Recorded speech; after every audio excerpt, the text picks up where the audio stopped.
Launch your 3-week quick start and see what Relief Factor can do for you. Call 800-4RELIEF or go to relieffactor.com. Don't wait anymore. Feel what it's like to be out of pain. 1-800-4RELIEF. WFOM and W292EV Marietta, a Dickey broadcasting station. This hour is presented by Subaru of Gwinnett. You'll love the difference. The Morning Extra, only on Extra 106.3. Morning, y'all. It is Stripper Thursday. And if you've been around a long time, you know what that means. If you've not, that just means the weekend's close enough to touch it, but you cannot. And we only talk about it early. That's right. Not allowed. We don't talk about it during carpool line. We talk about it with you early. That's right. You're looking and you're going, oh, it's so close. It's almost there. It's the weekend.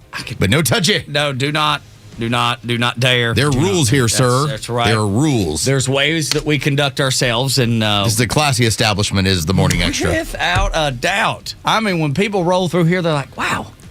Those guys are so classy in the morning. You know, that is the nice part when we do have guests in studio. They come in, they're like, wow, this is a really nice studio. Yeah. This is a really nice place. How are you two guys here? Yeah, that's right. What possessed them to hire you for what happened? Yeah, well, they had a lapse of judgment. It happens. Fulton County seems to have had a lapse of judgment here or there. What a story. Is it not nuts? That the FBI, because Fulton County is so jacked up, the FBI is like, all right, we just got to go. We'll just go figure out the who, what, when, where, why. I think by the time that story broke yesterday afternoon, and I start getting, wasn't just you, like there was the initial text message, and then there were and I've got friends that are normies, you know, it's just kind of part of it. And they're, hey man, what's going on over here? And you want to talk about saying like, all right, I don't know where to begin. Yeah, just like how do I explain this? Yeah, there's 6 years worth of why is the stuff. FBI here? Well, let's just say that things didn't really go properly in 2020. You know when they used to say that that election was stolen? It just might have been.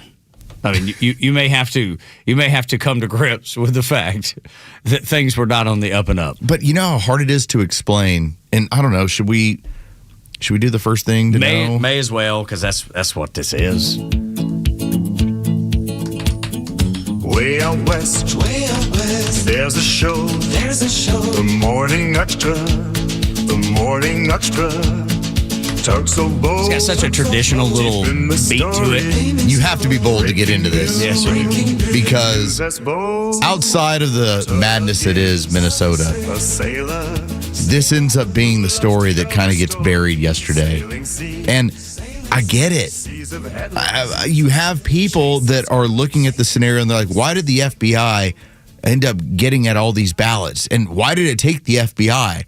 And it's a very long explanation of trying to say, for 6 years, we have had problems with this election, and the powers that be on the Republican side have made it a point to stonewall investigators. That's right. That's right. And I think we've been very forthcoming when we're like, understand it is the good old boy system. You take some now, we'll get it later. And so nobody wants to uncover what really happened because then they would all be grouped in there. Every guilty one of sin. Of them. This is what is so different. I've tried to animate this as much as possible. Florida is blood red and it's extremely conservative. The same thing with Tennessee. Georgia, as a swing state, has a cabal of power that moves between the Republicans and the Democrats, of both of them passing power back and forth. And so to get at these ballots where I guess we had somebody say like, well, this looks like it's a MAGA conspiracy. Of course. Oh, okay, that's always going to be the way it's detailed. But this was about, all right, how many of these things were supposed to be legal ballots? Because we've already had the explanation that, what was it, 300,000 were not? Yeah. Yet the margin of victory was 11,000 for Joe Biden, and 300,000 were what seems should be illegal ballots. That's right. And then there's the ballots that had no creases. I mean, they were never folded and sent back. It's right. So how did they end up, if they were never folded and sent back, how did they end up with a municipality, a precinct, if you will. How would they get there? And that if they weren't sent back in the mail. And not only that, to think about what we saw on video that happened at State Farm Arena. I'm looking at it right now. And I was told in 2020, no, that's not what you think it is. Like, hold on a second. You had all the election officials that left. Then people started pulling out tubs and briefcases and started running ballots for the remainder of the evening after they were all told, hey, stop the count. There's a water leak. Claim the water main break. No work order to fix. Work order to fix. This is old hat to us. We're so used to it. But the rest of the country, and I guess here's the other part that bothers me. The rest of the country is looking at us like we're a bunch of yahoos. And I would too. Yeah. If this were happening. Y'all live in Fulton County? I don't. I do. And a friend of mine was a poll watcher down there and was one of the ones that were sent home. So he remembers all of it and remembers it quite well and detailed. And then when that water break happened, the water break happened. Stop the count. There is a water leak. Except for there's lots of people back in there, no poll watchers. And in the video that I'm looking at right now, here comes like these, the tubs that you'd get at Home Depot or somewhere to put your Christmas decorations in. And they all have ballots in them. They certainly do. And they come out from under the table. It's almost as if you paused to recognize what needs to be done to ensure that Donald Trump does not win the 2020 election. That's what it looks like. It happened in a multitude of municipalities, and he's been saying it to the point where he was prosecuted for it. That's why the FBI was here. Los, I don't know who I'm more pissed at, though. The Democrats for cheating or the Republicans for allowing it? For letting it, I know they pass it off, but we're, as conservatives, we're like, well, it's the Democrats. That's who it is. And in this scenario, no, it's not just them. No. In fact, both of them. When I have said this a number of times on this radio program, I want it to hit home. Yes, the Democrats, as we're conservative, the Democrats hate you. The establishment Republicans don't care for you either. No. And the way they looked at it as Donald Trump is a fly in the ointment. Yeah. And we're going to run this the way we want to. We got to get him out of here. And they did. Effectively, and we'll go back to business as usual. Exactly right. Mike Pence was happy. The Bushes were happy. Judas and the Bushes. Yeah, they were all like, finally. Whatever happened to Mike Pence? No, Mike Pence. I haven't heard from him in a while. Ever since he had his moment with Tucker Carlson on the stage, and I get it. I don't believe that he fully understood the question. But once he said, when they were talking about people struggling in this economy and what was going on under the Biden administration, once Pence basically said he didn't care about that, that was the end of that. Yeah. So remember, he was thinking about running for president. Yeah. And then that sunk all of that. There was not a chance he was going to have a shot in the dark at ever being president, but he was considering it.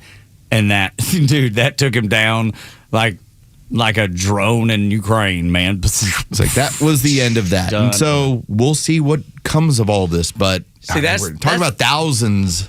What was it? They said something like 700 boxes. Yeah. They removed everything. Computers, laptops, phones. Yeah.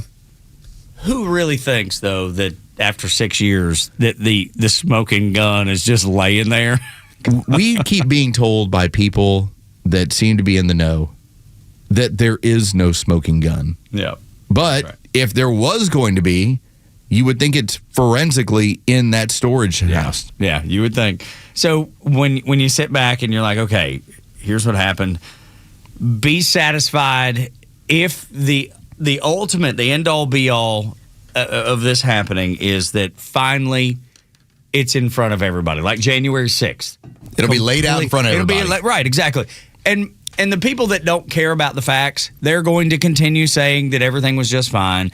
And then the people like us that do are going to say, see, we told you so. And accept that as good enough. No one's going to jail. Don't believe that there's like something's going to happen to somebody, because it isn't. There might just be the situation, and I think a lot of this is going to end up falling on Brad Raffensperger. Maybe this ends up being the problematic portion to end a political career. But I'm with you. it's not like we're going to retry this. If we find that's right. that this is entirely, wildly, awesomely fraudulent, there's going to be all right, well, the orange man was right. Yeah. And let's keep it moving. It'll be just like January 6th. Just like it. You'll have the satisfaction of knowing That you were right. that you understood what was happening and you got it right. No one else, and the people that didn't, maybe there will be a handful that'll be like, oh, wow. I wonder if Rudy Giuliani is thinking about it to this day of the fact that he's flat broke because of all of it. how much money that you stole from me in court rulings because I disparaged 2 poll workers. Yeah, maybe there will be some sort of civil litigation somewhere that will reimburse him for some of, not all, but some of the thing, the money, the amount of money that he lost. I don't know. But there will be satisfaction comes in knowing that the right thing is out there, that the real information is out there. COVID's another example. When, forever you couldn't say anything, and then now all of a sudden everybody's like, oh, yeah, it probably was made in a lab. Whenever anybody comes to my side and starts telling me these things as fact, I'm like, where were you 6 years ago when I needed you? I mean, welcome. Where were you 5 years ago when I'm having to argue with management in all sorts of situations? And Facebook and Twitter. Yes. Where were you when? Where were you? When I was lonely? So I that's how I feel when it comes to these ballots. Same here. I was like, everyone who's now going, hey, this is pretty crazy. I'm like, it's been crazy, man. It was like we've talked to so many people associated with this, and we all kind of look at each other of, like, are we the last of the Mohicans? Yes. We are. Yeah. We wear more clothes. That's about the only difference. Yeah. It's like, well, I'm glad you're paying attention now. Sorry, Aunt Bag. Yes, we were right on all 3. It's like the trifecta. The election, COVID, and January 6th. We were right on all of them. And they're all linked together. They're all, that's the wild part. They're all linked together. Yeah. One enabled the next one. That's right. It was a set of dominoes. That's right. And that's the thing that I hope maybe more people will see. Because I think there's even people that think January 6th, something doesn't feel right. Election 2020, something doesn't feel right. Most people understand COVID was... It was a huge psyop. Huge psyop. But I would like for those people to now finally see the information of one led to the other, and it was all part of a greater scheme, a greater conspiracy, if you will. I like to go about it in this regard. I like to say, all right, am I getting hosed? Yes. What is the government's intention? To hose me. Yes. Every time. Why do I want smaller government? Less hosed. That's right. And they steal less of your money. There you go. If you're in favor of that, then you're welcome here on the Morning Extra. Gosh, man. Welcome to the Georgia discussion. Yeah, I hate big government because I heard Kevin O'Leary on CNN. I think it was the night before last. It was some clips that I had saw, and he was like, "Why is nobody up in arms about the billions of dollars that were stolen?" He was like, I want my money back. I want my money back. And they, and the hens on there were, well, you're trying to... You don't know that they stole... Yeah, all that. Yes. And he was like, I want my money back. And so do I. I feel that he's a multimillionaire, and I'm just a regular dude. I didn't contribute nearly as much money as he did to the taxes. However, that little bit that I did, I want it back. I really hope that with Norm and Norma, because I've brought this up in the past, having bad government, we just tolerate. It's just kind of how it goes. Yeah. When you have fraudulent government, that is when people on both sides of the aisle, both ends of the discussion, get upset, as we all should. I think part of the reason why you have what's going on in Minnesota, and if it moves on to, let's say, California or Wisconsin, man, if we start getting into the amount of states that have stolen billions of dollars in taxpayer money and the way that they've done it in order to enrich themselves as far as the politicians, man, I don't know if we could ever really have at least a trustworthy republic ever again. Ever. And the sad thing is, I was thinking about the exact same thing coming in this morning. I don't know that we can now, and we don't know the depths of it. Yeah. And like, how much do you want to know? Yeah, right. And how bad do you want to know it is? On top of that, though, people are like, well, of course the government stole money from me. They just accept it. Well, again, we accept a certain amount of bad government. Except when you start like if you told me, hey, the state of Minnesota, in conjunction with all these Somali games, stole $1 billion. I'm like, wow, that sounds pretty bad. Well, what happens when I get to California and find out it's $50 billion? And then the collective of everything's hundreds of billions for all 50 states. Yeah. I think it becomes, at least in people's mind, they go, of course, the government's corrupt and people are stealing and there's whatever. They never think maybe we should pay less in taxes and we wouldn't have to do that. But it becomes monopoly money. Yeah. Those type of numbers. Yeah. What's a million or $1 billion between friends? But, yeah. Right. I mean, it's. But on top, but more than that, when you hear those numbers, most people can't, because they don't feel like they're never going to have that type of money. So when they hear these gigantic numbers, it's almost like they just dismiss it as like, I don't know, that's so big. For me, it's the exact opposite. I don't have that kind of money, but I'm like, why are we continuing to allow this? Why is there not pitchforks on the front doorsteps of every state capital going, what have y'all done? I just think about every time we get into April and I have to write that check. Yeah. And I've been having to write that check for years. Me too. That's when I get hot about things. Dude, it just... Because I'm not part of that, 52% of Americans that don't pay taxes. Yeah. I haven't been there for years, so I feel like I've got some skin in the game in that regard, so I get to be angry about it. But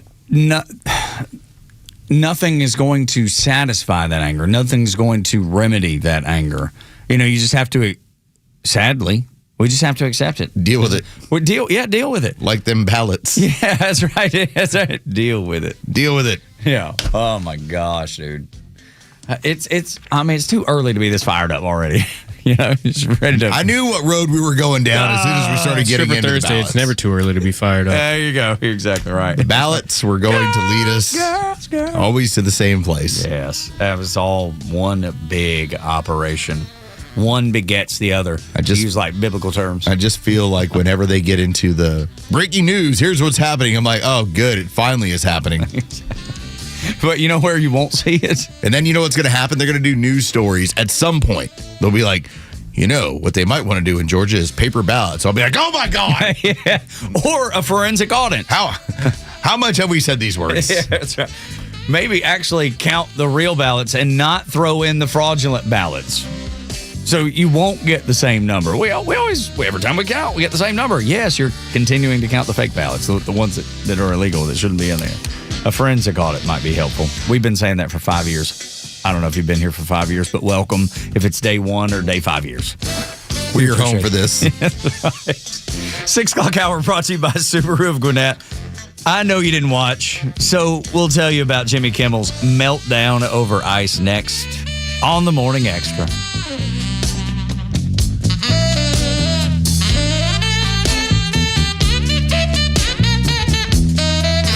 The Morning Xtra has you covered until 10 a.m. Then it's Glenn Beck, Clay Travis, and Buck Sexton at noon, and the Kimmer Show taking over at 3, only on Extra 106.3. Tomorrow I'm going over to Augusta to see my son play baseball. He's a college baseball player, and we're preparing for the worst, as you might imagine. I mean, we're bundling up. We were packing up last night, and it's sweatshirts and thermals and long handle underwear, all of it. Just anything you can do. We bought those hand warmer things, that are so good. People love them, but we bought some that go in your shoes. This because we know it's going to be freezing tomorrow, and then Saturday, Sunday too, as we watch baseball. You expect it because you're outside watching baseball. When you're inside at your house, that's when you don't expect it. You want it to be toasty, comfy, cozy. You don't want to need to bundle up sitting on the couch watching TV or complaining about the fraudulent ballots in Fulton County. As you sit there, you don't want to be bundled up. You want to be able to hop up and scream at the TV at your leisure. And Central Heating and Air Conditioning gives you that ability. The and 27th annual Winter White Sale is going on now. Lowest prices of the year. Everything's on sale. Heating, cooling, and complete home performance solutions. Get that bad air out of the house. If you have people that suffer from asthma or allergies, They can make sure that the air coming into your house, the air you're breathing in, is pure and clean. 79 years of experience, 29th annual winter white sale. Call them today, 770-GET-HEAT. Ask for Chuck and his team to come out to your house. CentralHeat.com. Central Heating and Air Conditioning, delivering carrier comfort for the world we share. This Valentine's Day, give a gift that says forever and a night out that says, I thought of everything. Hi, I'm Jaron Solomon, and right now at Solomon Brothers, when you spend $9.99 or more, dinner at Michelin recommended Tiny Lou's is on us. Tiny Lou's is a chic French-American brasserie serving seasonally inspired French favorites, complemented by a French-focused wine list. It's intimate, retro chic, and the perfect setting for romance. So whether it's diamond studs, trendy layered necklaces, or the bracelet she's been hinting at, you're not just giving a gift, you're creating the whole evening. One stop, one perfect surprise. At Solomon Brothers, we don't just help you get Valentine's Day right, we help you earn credit for planning the whole thing in advance. Solomon Brothers Jewelers, Buckhead, Alpharetta, and Sharpsburg, helping Atlanta say I do and I love you since 1982. Thousands of veterans across Georgia are missing out on the benefits they've earned through their service. The Warrior Alliance is changing that by connecting veterans and their families to life-changing resources and support. Tune into the Warrior Alliance Network, our podcast and radio show dedicated to helping veterans succeed after service. Join us every Saturday at 11 a.m. on 106.3 to hear inspiring veteran stories, discover free programs, and learn about career opportunities available to you. Subscribe to the Warrior Alliance YouTube channel today. Somewhere, right now, there's a dog resting on a couch somewhere. Not sick, not in crisis, just maybe a little slower than they used to be. Maybe stiff getting up, maybe less excited at mealtime. Most pet parents, just assume that's just part of the dog getting older. But what many pet parents don't realize is that a lot of dogs are missing key nutrition from their food, and their food doesn't provide it anymore. That's why Rough Greens was created. Rough Greens is a nutritional supplement that you sprinkle right on top of your dog's existing food, and it helps support digestion with probiotics, joints, and skin with omega oils, and overall vitality with vitamins and minerals that the dogs need that they're not getting. If you love your pet, people all across the country are using Rough Greens as an easy way to support energy, mobility, and a healthier looking coat, especially as their dogs age. And right now, Rough Greens is offering a free Jumpstart trial bag. You just cover shipping. Don't change your dog's food, just add Rough Greens. Use the promo code BECK, claim your free Jumpstart trial bag at roughgreens.com. RUFFgreens.com, promo code BECK. It's January 29th, and this is your Fox Daily Snapshot. It's National Puzzle Day, so whether you like crosswords, jigsaw, trivia, word searches, Sudoku, or just plain old brain teasers, puzzles put our mind to work and can help to make us healthier. Studies have shown that doing puzzles on a daily basis can help to improve your memory, cognitive skills, and problem-solving ability. Also on this date, in 1936, the first class of players were inducted into the Baseball Hall of Fame in Cooperstown, New York. The first class was a lineup of baseball legends, among them Detroit's Ty Cobb, shortstop Honus Wagner, pitchers Walter Johnson and Christy Mathewson, and New York Yankee great Babe Ruth. And the Stanley Kubrick classic anti-war film Dr. Strangelove premiered in 1964. Actor Peter Sellers had one of the film's most memorable lines. Gentlemen, you can't fight in here. This is the war room. If it's your birthday today, you share it with Oprah Winfrey, born in 1954. I'm Tushar Saxena, and that's your Fox Daily Snapshot. The stories that matter to you. These are your Georgia headlines. It's Thursday, January 29th, and here are your headlines. Home Depot is cutting about 800 corporate jobs, many tied to its Atlanta area operations as it restructures store support teams. The company is also ending flexible remote work, requiring most corporate employees to return to the office full-time. Impacted workers will receive severance and transition assistance. Cobb County school leaders are warning students against participating in a planned anti-ICE walkout this week, saying outside groups are encouraging students to leave class for a Friday rally, and that leaving campus or disrupting instruction could lead to suspension and loss of privileges like parking, sports, and extracurricular activities. And finally, Georgia is home to one of the most searched universities in the United States, with Kennesaw State ranking 12th nationally based on nearly 177,000 monthly Google searches, according to a new study. The University of Florida topped the list overall, and other Georgia schools also appeared high in the rankings. Today's weather is cloudy and windy with a high of 47 and a low of 25. Your Extra 106.3 headlines. I'm Bryce Gobert. Morning, y'all. Tug and Los on Extra 106.3. I was wrong about it. I forgot that you were actually biggame.com. Yeah, that's right. Yeah. The biggame.org would take you to the Dallas. Them. That's right. Exactly. But you, for .com. years, were biggame.com. Yeah, but that was in a life that I don't look fondly on. I was doing some things that were made a lot of money though. That put me in an Ilhan Omar tax bracket. Yes. So yeah, I'm not ashamed, but I would, if I could redo it, I'd probably do it. The Tug estate that's right. was paid for in blood. Yeah. And hard work. That's right. And naked pictures and things. You see them at biggame.com. Biggame.com is where you can see those. Still making a slight amount of money. Some of the web traffic has slowed down a little bit. Yeah, poor Bryce. He's been selling his feet online. Yeah, right. He's doing OnlyFans, making a killing. I got these lady feet. That's right. And people like it. People like my lady feet. I don't know why. They make people break down. They're so pretty. The amount of people that I've seen on X that will post a picture of themselves but will mark out their feet. Mm-hmm. Because it's like dudes are just gross and weird. Yeah. It's pretty weird. So weird and gross, dude. Just not into feet at all, man. Yeah, I don't get it. I bet most people, if they were to look at my internet history and be like, this is the most boring dude in the history of the world. And I'm so glad of that. The last thing I want to be is like these crazy people that have these weird fetishes, these things that they're looking for. They find community with crazy people online. I want to avoid that like the plague. If you went through my browser history, especially at work, you would go sports, politics, volleyball. Mm-hmm. Now, Grok is different. I ask Grok all sorts of crazy things. Do you really? I mean, I just finished asking Grok, like, how many states don't require you to have law? Well, that's politics. I think that kind of falls in line. But I will ask Grok about, how many species of aliens are there? What pairs well with mayonnaise? My search history there is completely different. What is the strangest way to make money online? Let's see what Grok has to say. Because we were just talking about strange things people do to make money online. But because I guarantee you that weird foot pictures are going to be selling your farts in a jar. Yeah. Okay, that's legit. People actually do that. Professional online cuddling and virtual companionship.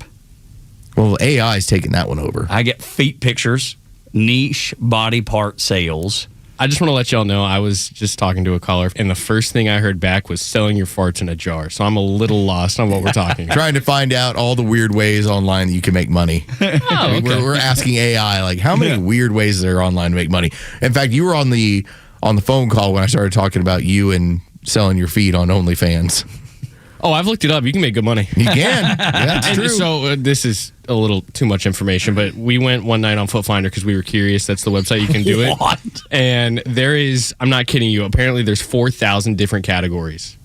See what we found out from young Bryce? Because he's been on footfinder.com. So gross, dude. So gross. I'm just not into feet. I'm not. Dude, anything that and I have cloven hooves. Yeah. I've told y'all anything that ends with con on the end of it, I'm not going to that event. If it ends in con, I'm not going because that's where the crazy people gather.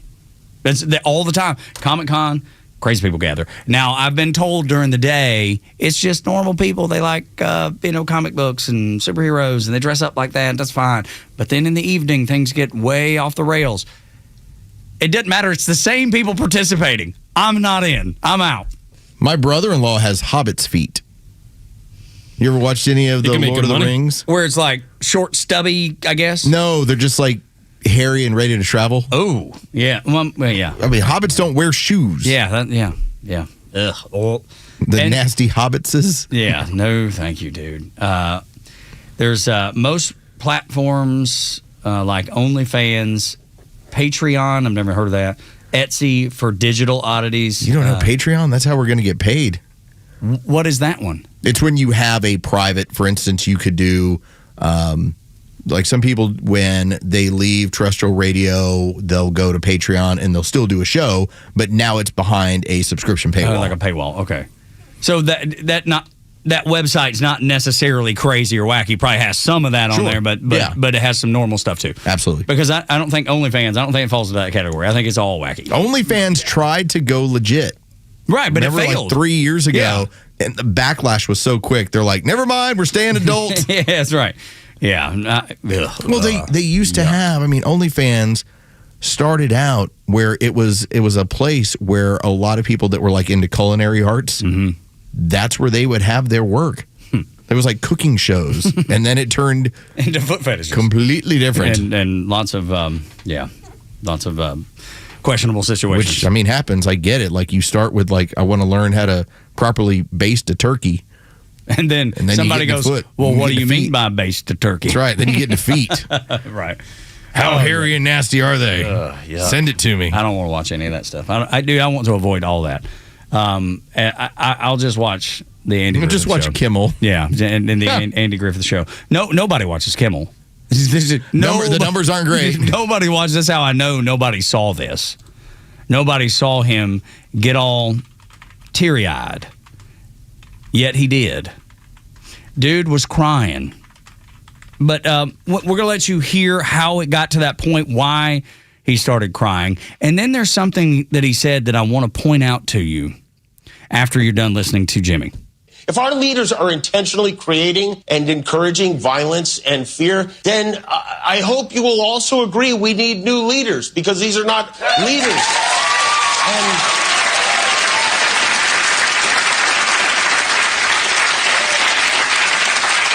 And to the people of Minneapolis, to the Preddy family and the Good family, and these people who were looking out for their neighbors, we want you to know that we are with you and you are not alone. I don't want to call what he did there performative. I can't say either way. I don't know. I don't want to call it that. I'm thinking he's so brainwashed. He's so dialed into his hatred of Donald Trump, because that's where it all spawns, every bit of it, that he believes his own BS. One of the strangest, and this is actually for Bryce and for any young people out there. If you get with the wrong woman, she will ruin your life. That was a man who used to do the Man Show. That was a man who went on to ABC and actually, in the early years, was like, wow, Jimmy Kimmel's really taken off with this thing. Yeah. His wife is so hardcore leftist. She actually lined it out to be a writer on his show. She's the primary writer, executive producer. This is a woman that said that she ditched her family over the holidays. We had that story. Yes. She said she doesn't communicate with her family. She's cut them off because some of them voted for Donald Trump. So why does the show sound the way it does? I have to imagine that you're at a certain point you're compliant with this. Jimmy Kimmel has decided to go along with this. He's been beaten down so much by her. But don't think that she does not have a big say in all of this stuff and the influence of all of it. Remember, at one point, Colin Kaepernick was just a regular NFL quarterback that got to the Super Bowl in like his second year and was like, man, this guy's going to blow up. And he hooked up with a hardcore communist. Next thing you know, he's wearing socks that have pigs in police officer uniforms. And he's got Che on shirts. I mean, it was one thing after another where it was no longer about football. Well, for Kimmel, it's no longer about comedy. No. It's just politics. No, that's right. And that's why I want to point out what he said. If you're paying attention to the opening lines of that cut we just played, he said, quote, if our leaders are intentionally creating and encouraging violence and fear, then I hope you will also agree we need new leaders because these are not leaders. Yes, Jimmy, I agree with that. I do agree with that. Minnesota is full of those people that are creating the chaos that you're seeing there. They need to go. The governor who's going but needs to go now, the mayor of Minneapolis, Mayor Fry, got to go. A.G. Ellison, which now we think he is in big trouble for taking kickbacks because he's recorded. He's on recorded audio of saying he would basically look the other way if the kickbacks came his way. By the way, just to line out just how crazy this is. So Jimmy Kimmel's wife joined the show in 2003, 2004. She became a more prominent role in 2008. Remember, it's not all that crazy at this point. But she is now, and as you noted, the woman who said she's cut off her family when she tried to tell them you can't vote for Trump, and the one she did, she's just not going to have a relationship with them at all. She is the co-head writer and executive producer of the show. Yeah, you can't be more top of the ladder than that on a late night show that's supposed to be funny, and instead it's what it's turned into. With in tears. 2 million viewers. It's the 15th highest ranked show on ABC and 42nd overall, according to the latest numbers. Used to be a time where late night was still doing a big number, and it would always be one of your top 5 shows. Yeah. It's nowhere close. And we know that late night television has kind of slowed down to begin with because people just, they consume content very differently than they used to. But Greg Gutfeld, I mean, you got to give him credit. He's doing better. He's made it work. He's made it work. He's actually doing better than Jimmy Kimmel. And by the way, that's on, in my opinion, it's cable. It's paid. Yeah, it is. No, it is. Jimmy Kimmel's over the air. Absolutely. And he's not doing the same numbers that Gutfeld is. Dude, it's freaking crazy. It's absolutely crazy. The just the pure breakdown of Jimmy Kimmel and that. Again, I don't want to call it performative, but him believing his own BS, his voice quivering, him groveling, and not making any sense with what he's saying. And then you see what I believe is really performative out of Ilhan Omar. Two really close together, where you have people that are on the same side politically, and they're putting what looks like a performance together. Why? Because it tugs at the heartstrings. They feel like they can get to you. And I've seen it with people that are faithful people too. Like they'll fall for it. They really get drawn in. They're like, well, you know, this is terrible. And yes, is it tragic that someone lost their life? Of course, I'm not saying that at all. Every life is precious. I get it. I do. As a Christian man, I believe that every life is precious. However, I do believe that the good book talks about following the law. It talks about living the way that you're supposed to live. It doesn't say go attack people. There's nowhere in there that it says that go attack people. I agree with you. I also would add a little extra, which is for somebody like Alex Pretty, he died doing what he loved. Yeah, that's right. Drug addicts love doing drugs. They're addicted to doing drugs. He was defending abusers and pedophiles. That's right. He died doing what he loved. There's not anything Christian about that, in my opinion. There's zero Christian about defending people that would harm a child or rape a woman. They deserve justice.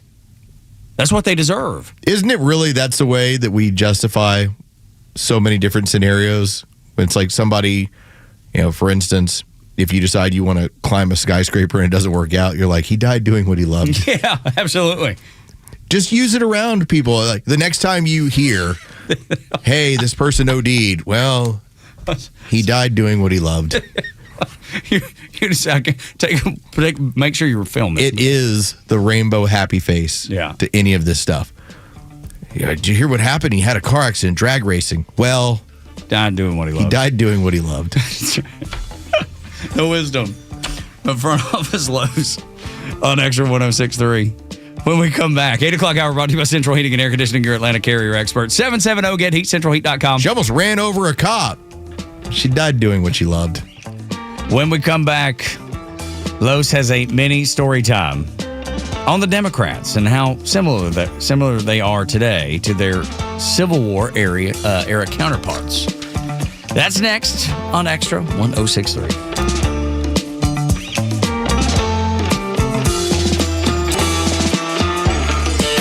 Extra 106.3 Sports, powered by 680 The Fan. Good morning. Here are your sports headlines for Thursday, January 29th. The Atlanta Hawks are back to win in a game of 500 after getting a big win on the road last night in Boston over the Celtics, 117-106. The final. 6 Hawks were in double figures on the scoreboard. The Hawks, they played the second game of a back-to-back tonight as a team will be at State Farm Arena hosting the Houston Rockets, looking for their 5th straight win. Tip-off is set for 8 o'clock. From the NFL, the Falcons are narrowing their search for the next team general manager. Bears assistant GM Ian Cunningham and Texans assistant GM James Lipfert are reportedly receiving in-person second interviews this week. With your sports headlines, I'm Carlos Medina. Faith, family, freedom. These are the cornerstones of America and the foundation for a successful life. But today, all three are under attack. Crushing debt, out-of-control spending, and reckless policies in Washington are threatening your savings, your retirement, and your future. Hi, this is Glenn Beck. The only financial advisory firm I recommend in Atlanta is Nicholas Wealth Management. David Nicholas and his team believe protecting your money is about more than wealth. It's about defending your faith, your family, and your freedom. If your hard-earned retirement is left exposed to market chaos, higher taxes, or inflation, what happens to the life you've worked so hard to build? For over 20 years, David Nicholas has helped families right here in Atlanta fight back with retirement strategies built to better withstand uncertainty. Call Nicholas Wealth Management today, 404-890-5606, or visit nicholaswealth.com. Aim to safeguard your future today. Nicholas Wealth is an independent financial services firm that uses a variety of different investment strategies. Glenn Beck is not a client and is paid for his endorsement. Ready to sell your home fast and for top dollar?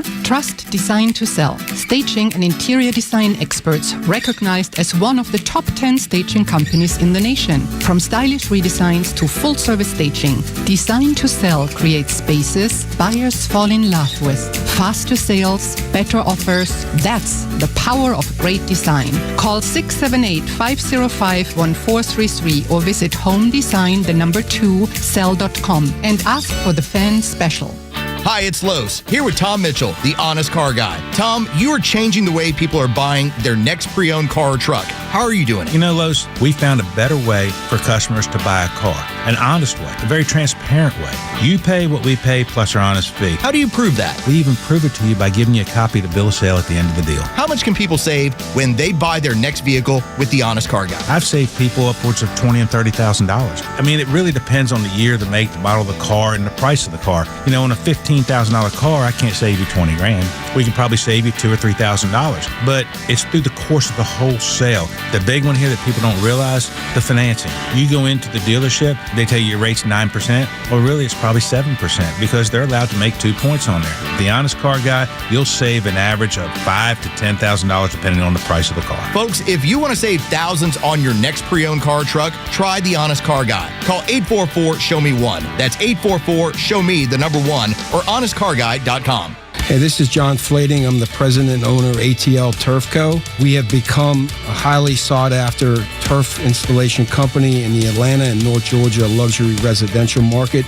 Big reason for that is our installers are ATL Turf Co. employees. We do not outsource labor. They are trained to be experts in the turf installation process, drainage, grading. Just go to atlturfco.com to schedule an appointment. Don't believe this nonsense you see on TV commercials about how uncomfortable a CPAP mask is. Take it from me. You wear one, especially the nasal pillow I use, for one night, and you will fight anybody that tries to take it away from you. But if they do take it away from you, you can get more at cpapsetcetera.com, cpapsetc.com, with a store in Alpharetta, same-day shipping. To your health, cpapsetc.com. File your taxes for free with TurboTax on Intuit Credit Karma. Just file on your own in the Credit Karma app by February 28th. Valid for those who didn't file with TurboTax last year.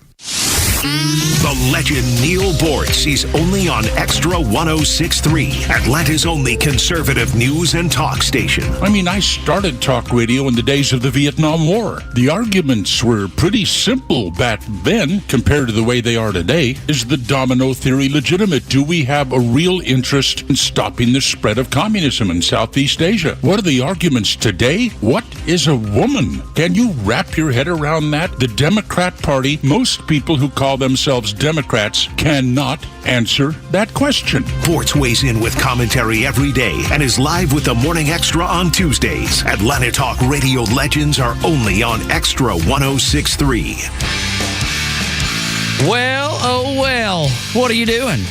I mean, are you getting ready to leave for work? Are you on the way to work? What are you up to this morning? any way it goes, we're glad they're here. I'm just busy sitting here. Yeah. But busy. I'm busy. A lot of stuff here. going on. There is. It's a busy day, no doubt. We're just talking about all the craziness a little bit earlier in the hour that has happened down in Fulton County in the raid by the FBI on the Fulton County Election Board. Janelle King, who's part of the Georgia State Election Boards, she is going to join us at 7:25, and she sent a piece of audio that she wants to debunk.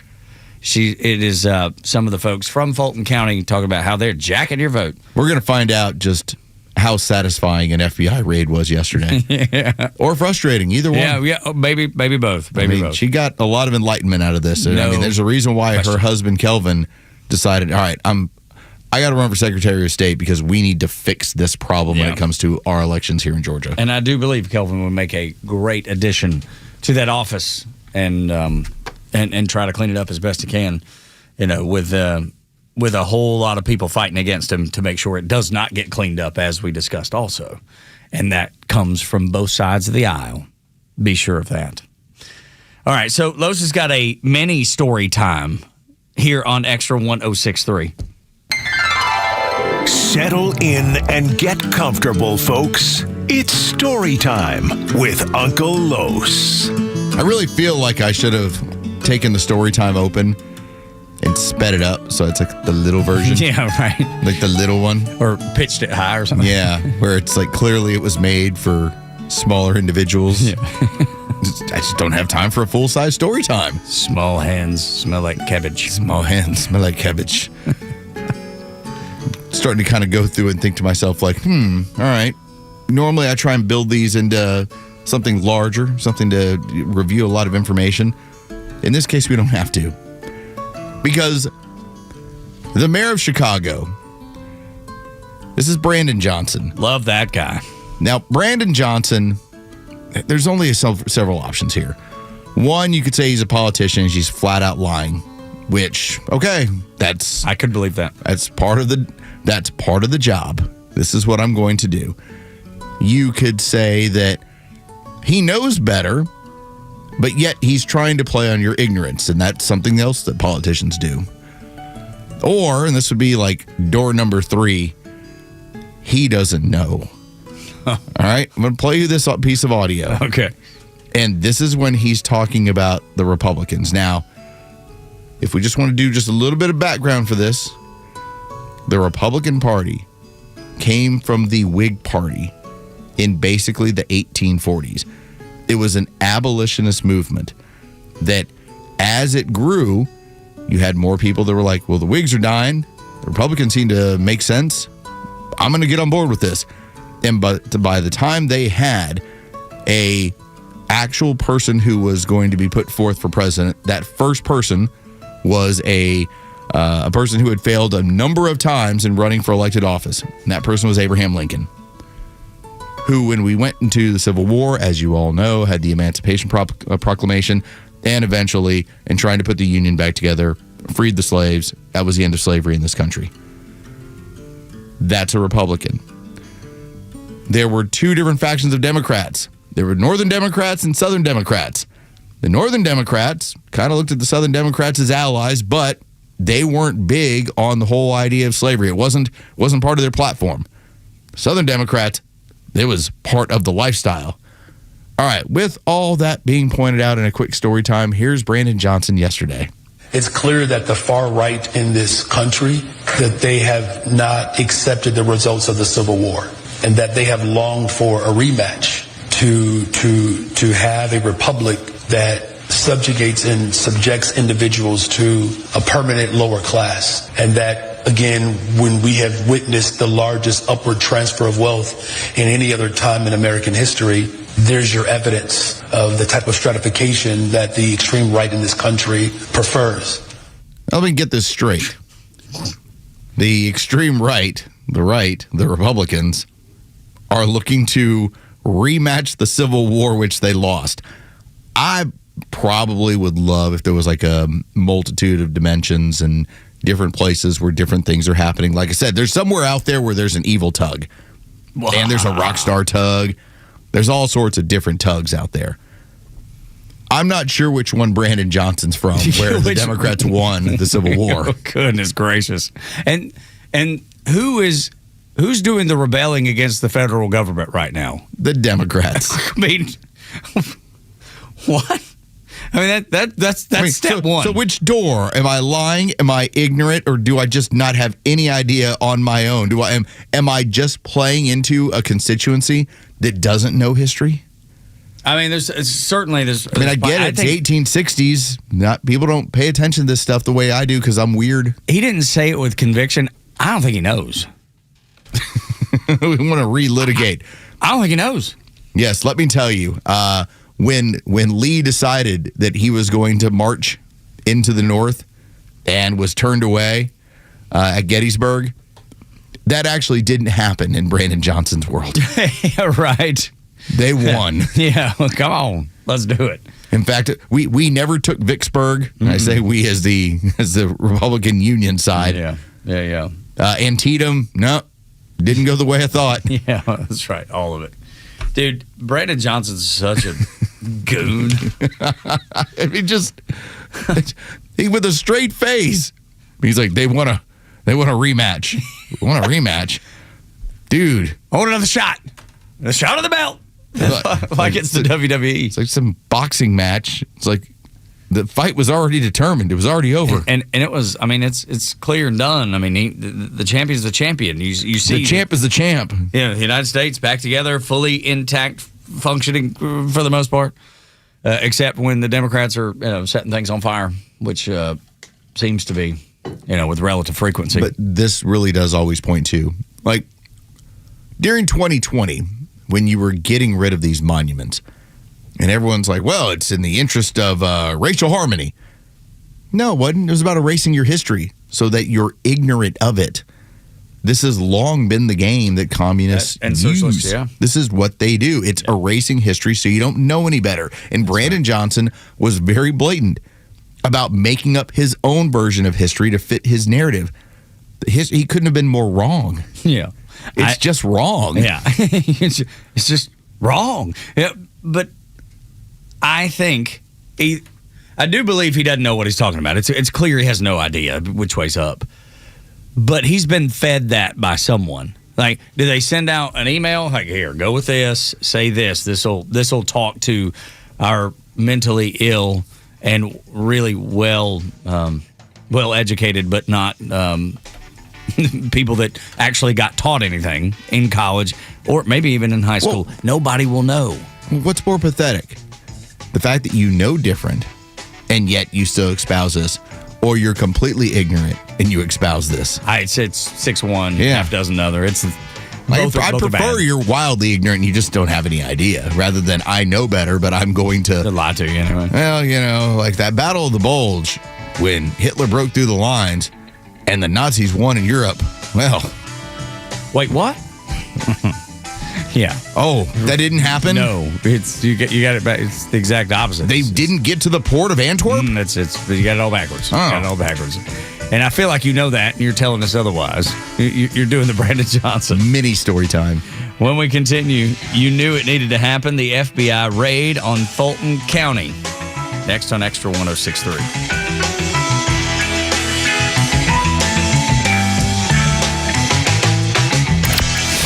When political discourse gets ugly, count on Extra 106.3 to be the voice of reason when tempers flare. The violent rhetoric from the left won't change our mission. It won't affect our hearts, and it won't stop us from being the voice of our community. Proud to be the conservative voice of Atlanta. Extra 106.3 FM and the Extra app.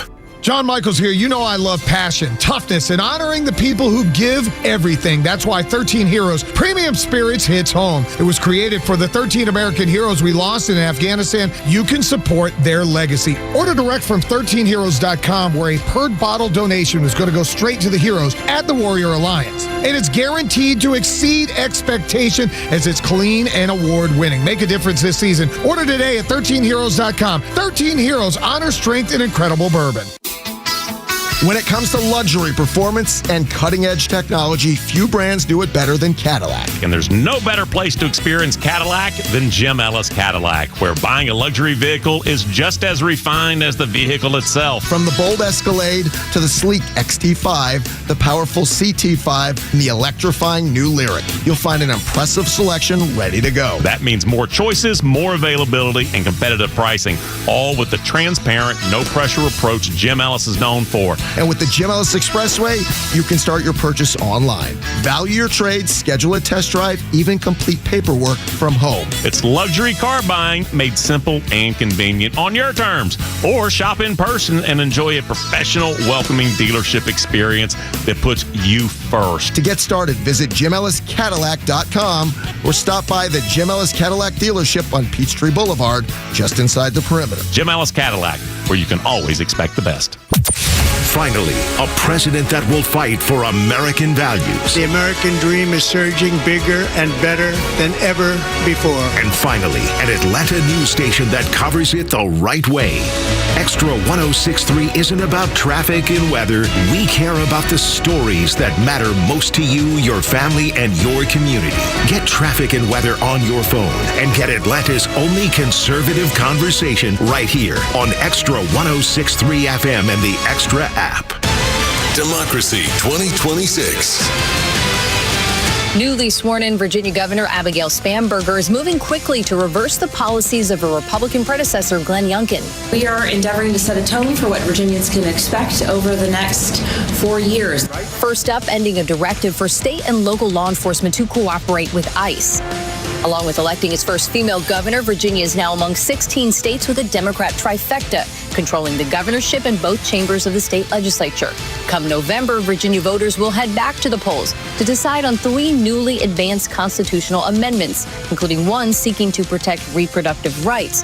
Virginia Republicans fear its language effectively enshrines abortion legality up until birth. Voters will weigh in on another amendment in the spring. If approved, it would allow the Democrat-controlled legislature to redraw the state's House maps ahead of the midterms. Alexandria Hoff, Fox News. Get the latest breaking news and insight from the biggest conservative voices in the South when you follow Extra 106.3 across all your social media platforms. Find us on Facebook, X, Instagram, and YouTube at Extra 106.3. The Morning Extra, Glenn Beck, Clay and Buck, and The Kimmer Show on WFOM and W292 EV Marietta, a Dickey broadcasting station. Extra 106.3. Trump won big. I'm Dave Anthony, Fox News. The president just wrote that on Truth Social in all caps and then added crooked election, continuing to claim fraud cost him in 2020. His post the morning after the FBI carried out a raid in Georgia. The search warrant authorized agents to seize ballots, voting machine records, and 2020 voter rolls in Fulton County. It was signed by a federal judge in Atlanta. The prosecutors listed as an interim U.S. attorney in Missouri. President Trump has always said that election was rigged against him in Georgia. And Georgia Senate Democrat John Ossoff says in a statement, "I suspect today's raid is a continuation of this sore loser's crusade, despite repeated audits and independent reviews confirming that Donald Trump was indeed defeated." That's Fox's Chris Foster. Borders Czar Tom Homan will talk to reporters next hour in Minnesota after talks with Democratic leaders in the state when Homan was put in charge of immigration enforcement. Following Saturday's deadly shooting of a protester that now has 2 agents on leave, there is new video of Alex Preddy clashing with agents a week before. Preddy apparently spits at an official ICE vehicle, kicks and busts a taillight before being tackled to the ground. An organization called the News Movement says it shot this video as part of a documentary. News Movement reports Preddy's gun is visible on him in this incident. An attorney for the family writes, a week before Alex was gunned down in the street, despite posing no threat to anyone, he was violently assaulted by a group of ICE agents.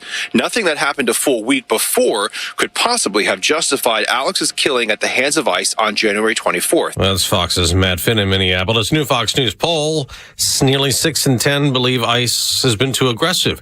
Almost a week after that massive storm hit New England, down to New Mexico, cleanup continues. There are still 100,000 power outages in Tennessee, about the same in Mississippi, where many homes and businesses don't have heat or water. And there is the forecast for another storm potentially to hit the Carolinas and East Coast this weekend. America's listening to Fox News. Let me share Brian's story. He's in Alabama, and he wrote in, he said, Glenn, after taking Relief Factor for just 3 weeks, at least 90% of my pain is gone. My pain had started to limit me at work and at home, and I am amazed at the relief that I have gotten. Those are Brian's own words, and they speak volumes about what Relief Factor can do. And I've seen that kind of transformation in myself, and hearing Brian's experience reinforces why I take endorsing Relief Factor so seriously. Before I started taking Relief Factor myself, I was losing hope that I could ever have a normal life again. My hands were in so much pain. It's created by doctors, 100% drug-free product using 4 key ingredients. It supports the body's natural inflammatory response. Hundreds of thousands of people have ordered Relief Factor, and like Brian and me, over 2/3 of these people go on to order more month after month. So don't wait. If you're dealing with pain, launch your 3-week quick start and see what Relief Factor can do for you. Call 800-4RELIEF or go to relieffactor.com. Don't wait anymore. Feel what it's like to be out of pain. 1-800-4-RELIEF. Support conservative conversation on the radio in Atlanta by emailing us at sales@xtra1063.com. So close to the weekend, you can touch it or almost touch it. You can't touch it yet, but you're so close. So close. Don't you love Thursdays? I do love Thursday. It's a new Friday. It is. Nobody judges you for having fun on a Thursday. No, absolutely not. That's why people go out on Thursday night. That's right. That's why they have Thursday night football. I mean, Thursdays are prepping you for the weekend. It's priming the pump. That was our big night when I was back in college. Thursday night. Yep. Here we go. Yeah, we're going to get ready for this weekend. Probably got some Friday. All right. Watch. Thursday. Getting after it. Well, but Friday, you're there. Friday, it's easy to love Friday. Right. Everybody loves Friday. I mean, that's... Thursday's Friday Eve, man. It's Christmas Eve. The beauty. It's that whole idea when people are like, oh, I love Friday. I'm like, well, everybody loves Friday, of dude. course you do. Yeah. Learn to love Thursday. That's right. Yes. Realize the wonder of Thursday. Tug and Los until 10 on Extra 106.3. Gosh, so glad that you're here. Janelle King will join us at 7:25. She's on the Georgia State Election Board. She has sent us a piece of audio that she wants to debunk when they say, well, this raid is all about Donald Trump jacking your vote. I think I'm going to have to steel man this entire interview. Well, what's that mean, steel man? No matter what she brings up, I'm going to bring up the alternative. Well, Janelle, these were the freest and fairest elections ever. Yeah. Something. Well, unfortunately, the MAGA cultists still believe in this, Janelle. That's right. Just feed it back to just whatever the narrative is. The lines from Every MS single Now. time. Yeah. She should be ready to come down here. She should. Put you in a headlock.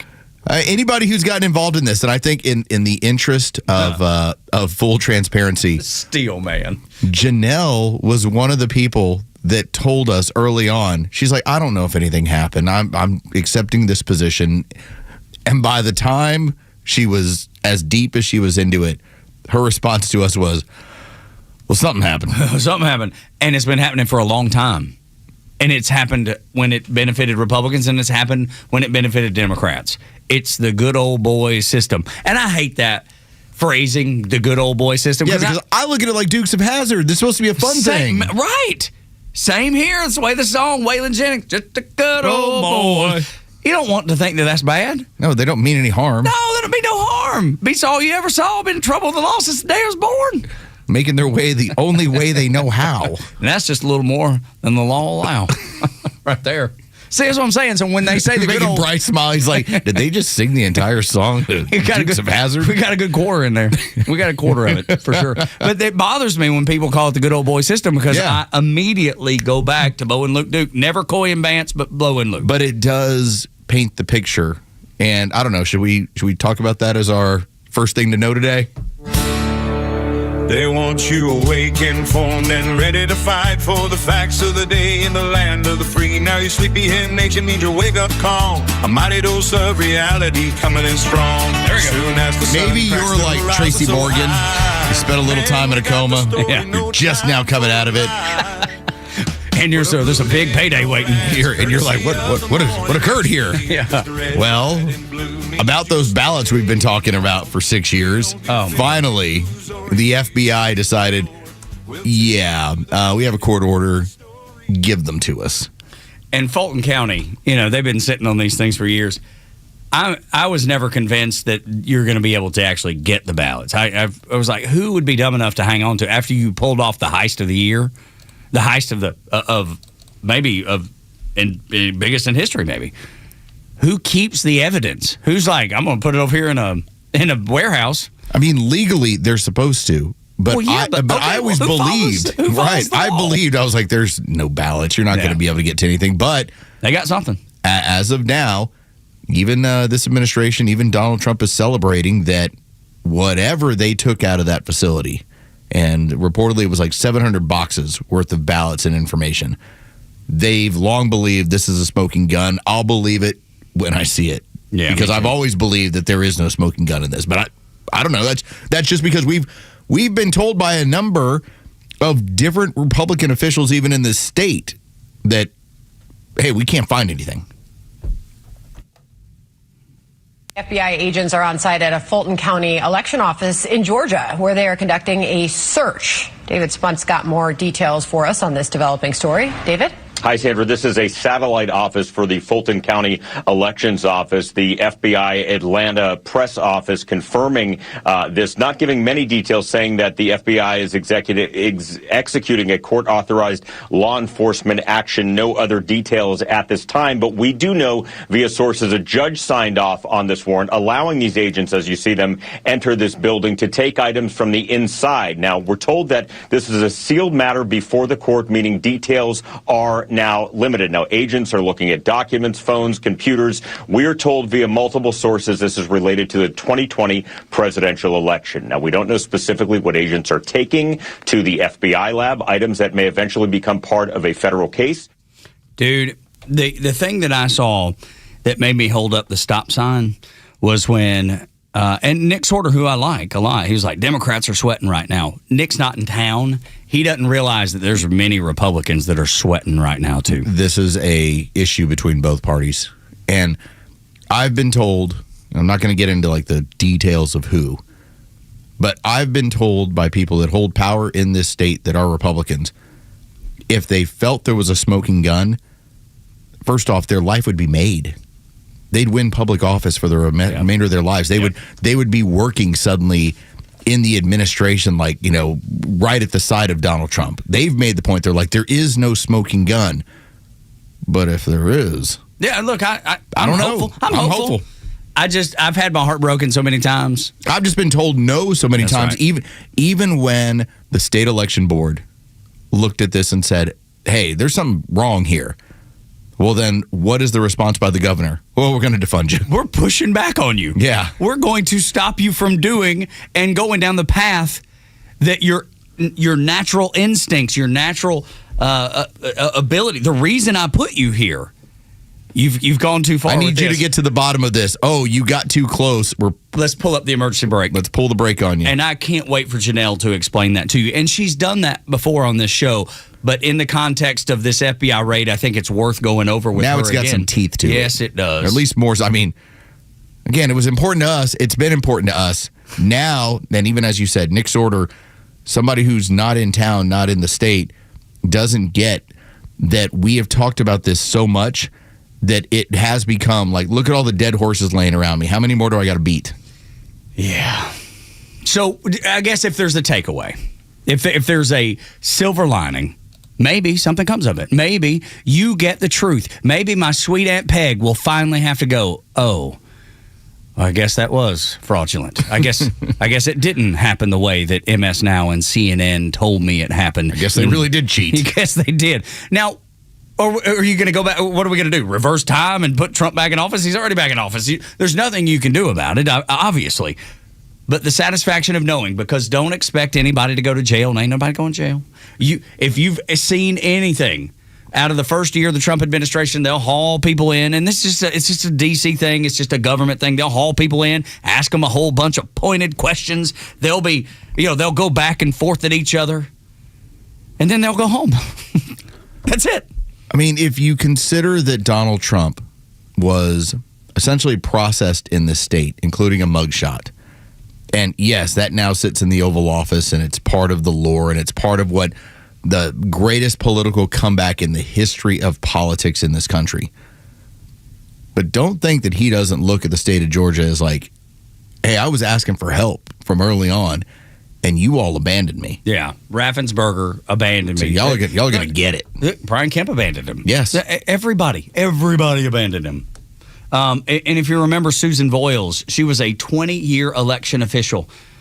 She testified, pristine balance, different in texture of paper, different feel, and no markings. Right, not folded as in a return ballot should be. And 98% for Joe Biden. Weird, huh? Odd. Los is the numbers guy on the show. He's always been the numbers guy. In sports, he was the numbers guy down the hall at 680 The Fan, doing draft boards and salary caps. Nobody understands salary caps. Nobody. There's like one person in this building that understands salary caps, and he's sitting to my left. So he's the numbers guy. He told you during COVID that the numbers didn't add up. The things didn't add up. And then when we got to this election, the one that is going to be talked about a whole lot again, he told you it was a statistical anomaly that it happened the way it did. And he was right. The numbers didn't work. We do a segment all the time, by the numbers. The numbers never worked. And again, I want to be hopeful. Will it uncover something? Fingers crossed, toes crossed, I'm hopeful. I know Donald Trump wants the truth out there. I know the Justice Department wants the truth out there. There's people in the state of Georgia that wants the truth out there. But there's a whole lot of people here that don't. So let's just do a small amount of math here.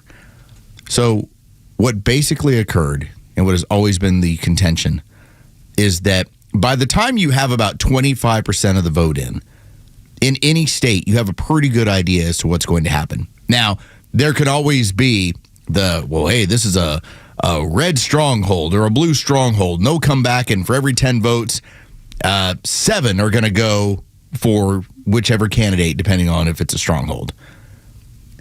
Donald Trump, by the time we got to a quarter of the vote in and where they were at, because I still have this on my phone, he was up 56-42 in this state.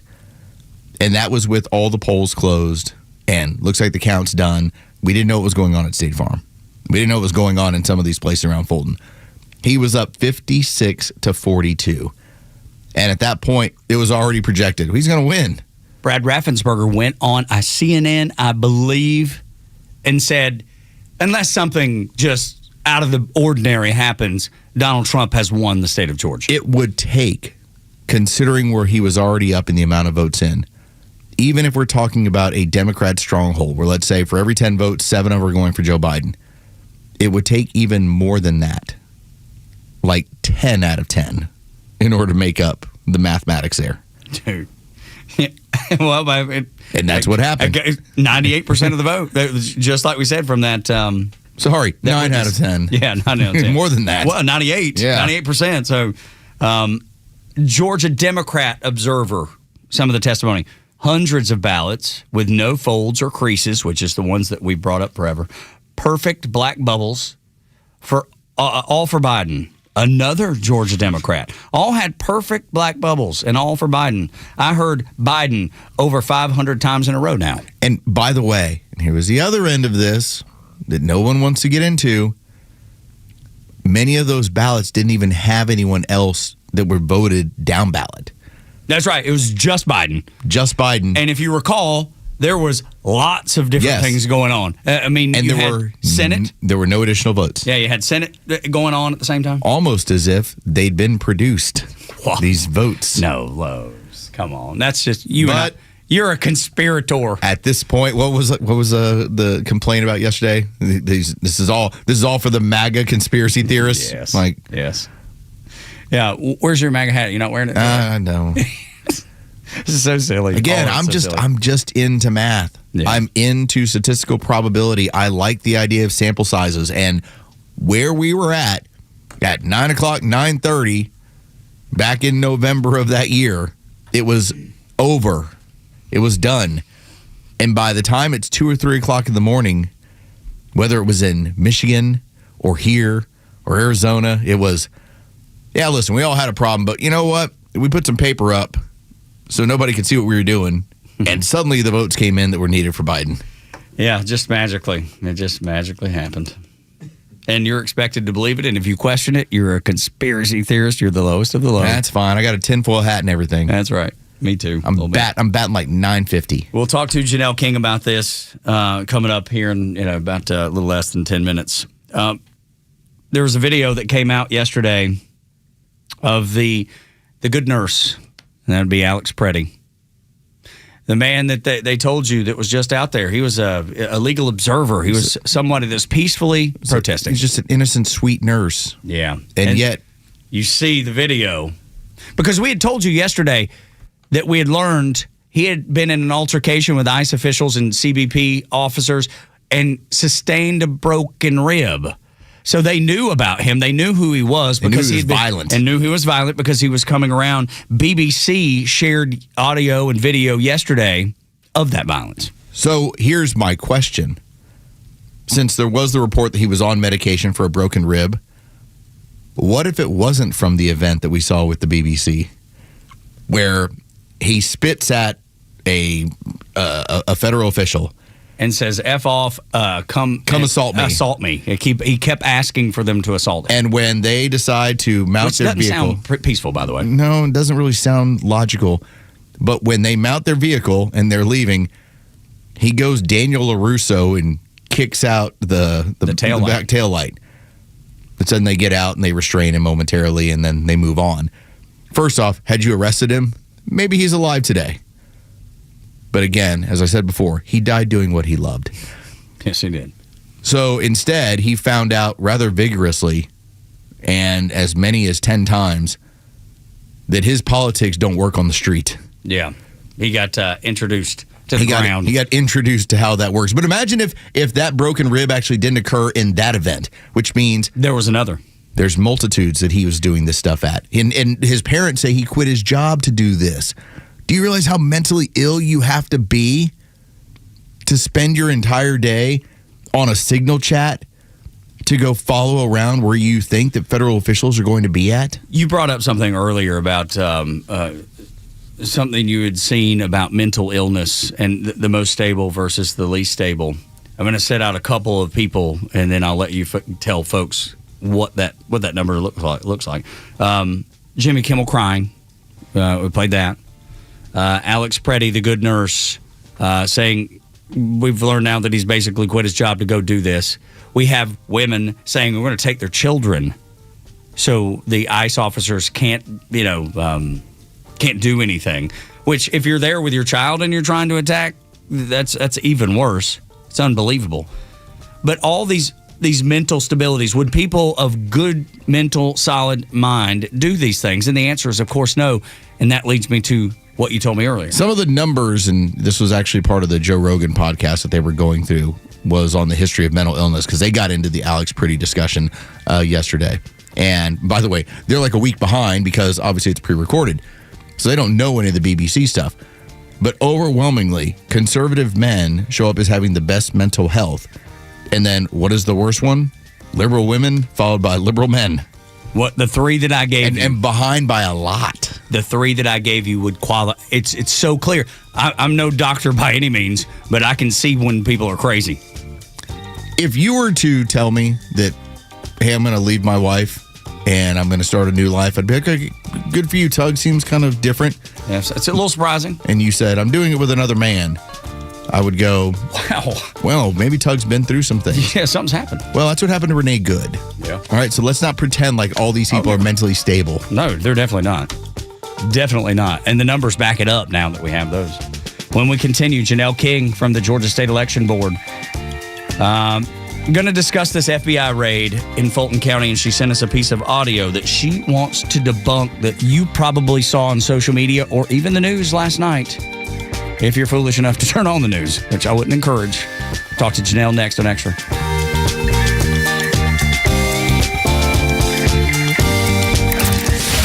Press President Trump is restoring freedom, bringing justice back to America, and restoring power to the people.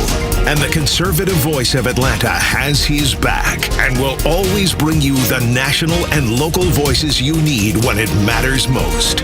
Extra 106.3 FM and the Extra app. You're setting a lot of goals for 2026, big plans, new adventures, and Subaru of Gwinnett has the vehicles to get you there. The 2026 Subaru Forester is the same reliable SUV that's earned the trust of drivers for decades, but with more adventurous style and more advanced safety technology. And you'll love exploring in the 2026 Subaru Crosstrek.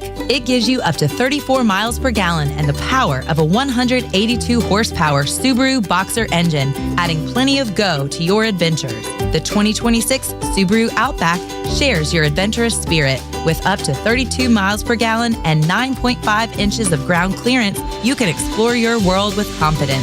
And the 2026 Subaru Legacy is what happens when we put the best of Subaru into a sedan. A turbocharged 260 horsepower Subaru Boxer engine makes driving a thrill.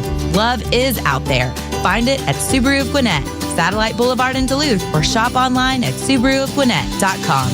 Hey Atlanta, it's Mark from Atlanta Safe House. It's 2026 and it's going to be a great year. So let's start the year off with a quiz. So what's the difference in a criminal and a socialist Democrat? Well, a criminal wants to steal your stuff, but a socialist Democrat wants to steal your freedom. So let's talk about safes. The Atlanta Safe House has the largest selection of safes in the Southeast. Brands like Browning, Champion, and Fort Knox. With over 500 safes in stock, we are the place to buy a safe. So come by the showroom or go to atlantasafehouse.com.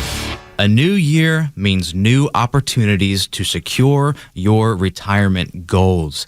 At Master Plan Retirement Consultants, we help you start fresh with holistic retirement planning to create a personalized retirement roadmap designed with you and for you. Our boutique team serves you with fiduciary care, ensuring every step moves you closer to a confident, sustainable retirement. As we all know, the best retirement asset is peace of mind. Make 2026 the year you take control with confidence. Schedule your complimentary consultation today at masterplanretire.com. Master Plan Retirement Consultants. Plan well and prosper. Advisory services offered through Master Plan Retirement Consultants, Inc., a registered investment advisory in the state of Georgia. Insurance, tax, and commodity services offered through Fricks & Associates, Inc., DBA Master Plan Retirement Consultants. The aforementioned are affiliated companies. Thousands of veterans across Georgia are missing out on the benefits they've earned through their service. The Warrior Alliance is changing that by connecting veterans and their families to life-changing resources and support. Tune into the Warrior Alliance Network, our podcast and radio show dedicated to helping veterans succeed after service. Join us every Saturday at 11 a.m. on 106.3 to hear inspiring veteran stories, discover free programs, and learn about career opportunities available to you. Subscribe to the Warrior Alliance YouTube channel today. The stories that matter to you. These are your Georgia headlines. It's Thursday, January 29th, and here are your headlines. Home Depot is cutting about 800 corporate jobs, many tied to its Atlanta area operations as it restructures store support teams. The company is also ending flexible remote work, requiring most corporate employees to return to the office full-time. Impacted workers will receive severance and transition assistance. Cobb County school leaders are warning students against participating in a planned anti-ICE walkout this week, saying outside groups are encouraging students to leave class for a Friday rally, and that leaving campus or disrupting instruction could lead to suspension and loss of privileges like parking, sports, and extracurricular activities. And finally, Georgia is home to one of the most searched universities in the United States, with Kennesaw State ranking 12th nationally based on nearly 177,000 monthly Google searches, according to a new study. The University of Florida topped the list overall, and other Georgia schools also appeared high in the rankings. Today's weather is cloudy and windy with a high of 47 and a low of 25. Your Extra 106.3 headlines. I'm Bryce Gobert. Welcome to the Morning Extra and Extra 106.3. Our guest this morning is Janelle King. I have been waiting to talk to Janelle. She is one of our favorite guests. You can hear her show, The Janelle King Show, weekends here on Extra 106.3. Janelle, good morning. Good morning. Good morning. Man, I woke up feeling excited this morning. Okay, out of curiosity, when you, I'm sure as most of us, as we saw the news that the FBI had raided the facility and went in looking for whatever they were, what was your initial reaction being that you've been so close to this story? Yeah, so it's interesting because Kelvin was speaking in Richmond County at the time, and I got a phone call from a reporter with CBS News, and I looked at Kelvin and I said, oh boy, something must be happening. And then after he finished speaking, that's when people brought me the article. It was just like the FBI is raiding Fulton County. And I have to tell you, I knew something was happening, and there was just kind of rumbling that was going around that they were in the state, and this was a few weeks ago. And so I knew that something was up, and I honestly thought that's what they were going to do. I told Kelvin, I said, it feels like they are making sure they have enough probable cause in order to go in and take those documents. And the reason why is because Fulton County has been obstructing, and not just Fulton County, because they can't do it alone. It also includes our Secretary of State. I would venture to say even our Attorney General's office. And our governor hasn't been very helpful either. And I know some people are hesitant to loop everyone in there, but you can't obstruct for 5 years without the support of certain types of leadership. And so Fulton County has basically said, no, you can't see the documents for all these years. We subpoenaed them as a state election board, and they told us that in order for us to get them, we had to pay them almost $500,000 in order to get these documents. And so it's just been one runaround after another. And I felt like the DOJ just had enough. And they said, you know what, I believe we have probable cause to go in and take these documents. And that's what you saw happen. Our guest is Janelle King. She's on the Georgia State Election Board, or Georgia State Board of Elections, and has been so close to this. She's obviously a host on this station and is very close to what's happening and has a really good understanding of what's going on. What do you think they're going to find? Because Los and I were talking about it a little earlier, and we're like, man, it's been 6 years. What's the likelihood of the smoke and gun? Because if you're the guilty party, you're going to be getting rid of all that as quickly as you possibly can. What do you expect, or what do you hope they find? Yes, so the warrant, from my understanding, requested pretty much everything from 2020. So that's all the ballots, all the tabulator tapes, sign-in sheets, everything, right? It asked for about all the ballot images, voter rolls from that time period. These are all documents that during a normal election, some of them may not still be available. However, in 2020, there were a lot of lawsuits that were filed within the 2-year time frame, which was from 2020 to 2022, and that put a stay on these documents. So these documents should be there. If they are not there or they've been destroyed, that's a whole other issue.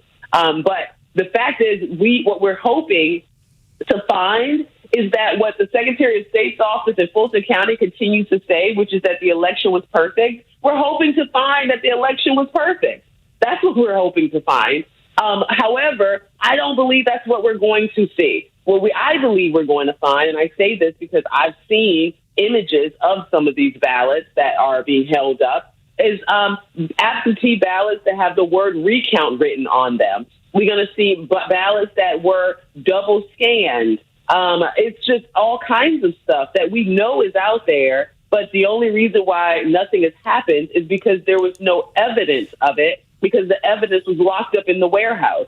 So we're hoping that either we're going to put a stop to all of this and really find out that the election was run perfectly, like everyone is saying, or we're going to find out that the election wasn't run the way they said it was ran, and this is what happened. And I happen to believe that we're going to err more on that side. Janelle King is our guest on the Morning Extra. Once I heard within the media the safest and securest elections that have ever occurred, that immediately had my radar go up and go, okay, hold on a second. I don't know about all this. When you hear people that are critics of this and they talk about, well, they already audited their election, everything came back fine. When you hear that stuff, what is your reaction now that you've gotten a chance to see some of the stuff that you have? Well, you have to understand what types of audits that were being done. They were doing risk limiting audits, which is mostly, it's pretty much just auditing a sample size of the ballots and basically saying that this group, this little small sample size should represent the entire, all the ballots. And then when you do a risk limiting audit, you don't audit all the counties. You pick counties that are, it's supposed to be random, but, who knows?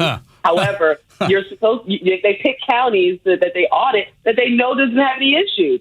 So why didn't you audit Fulton County? Everybody was questioning Fulton County, but you pick Cobb and you pick these other counties that that don't have issues. So that was one of the major things.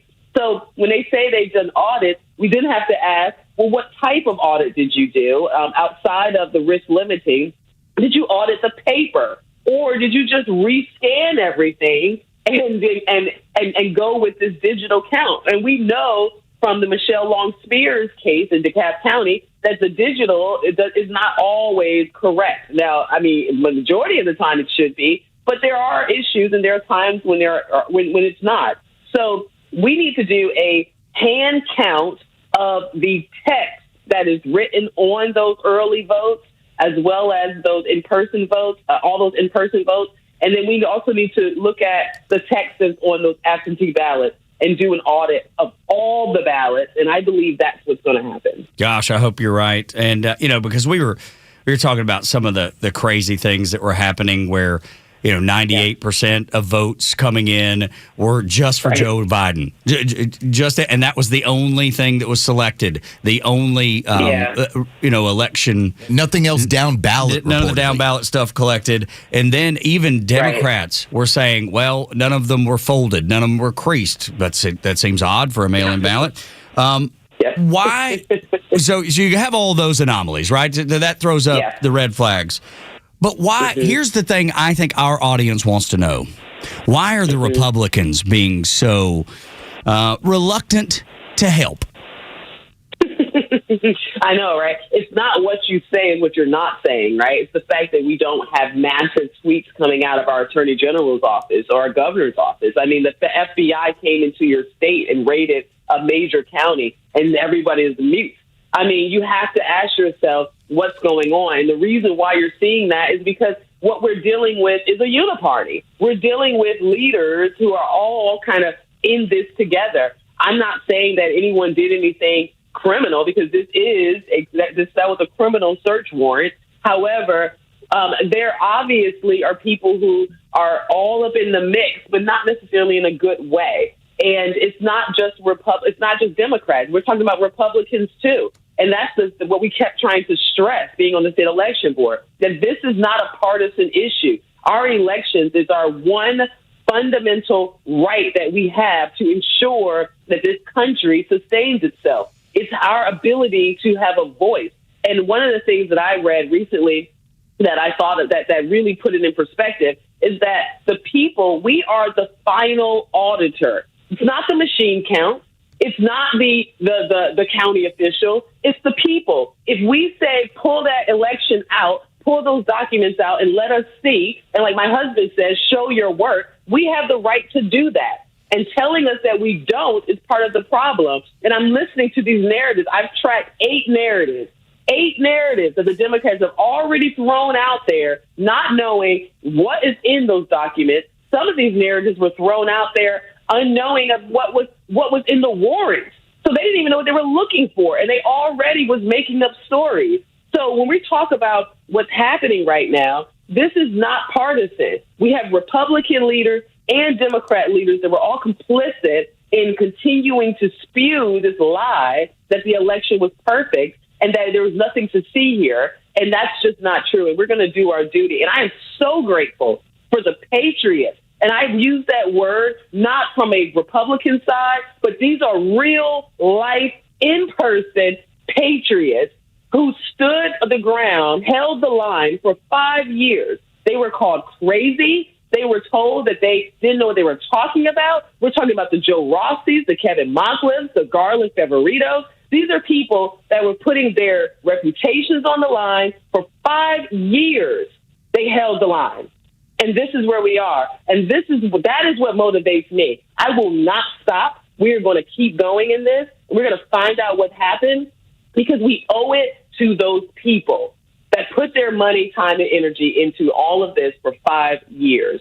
So, yeah, our leadership is a mute, but we don't need them. We get rid of them.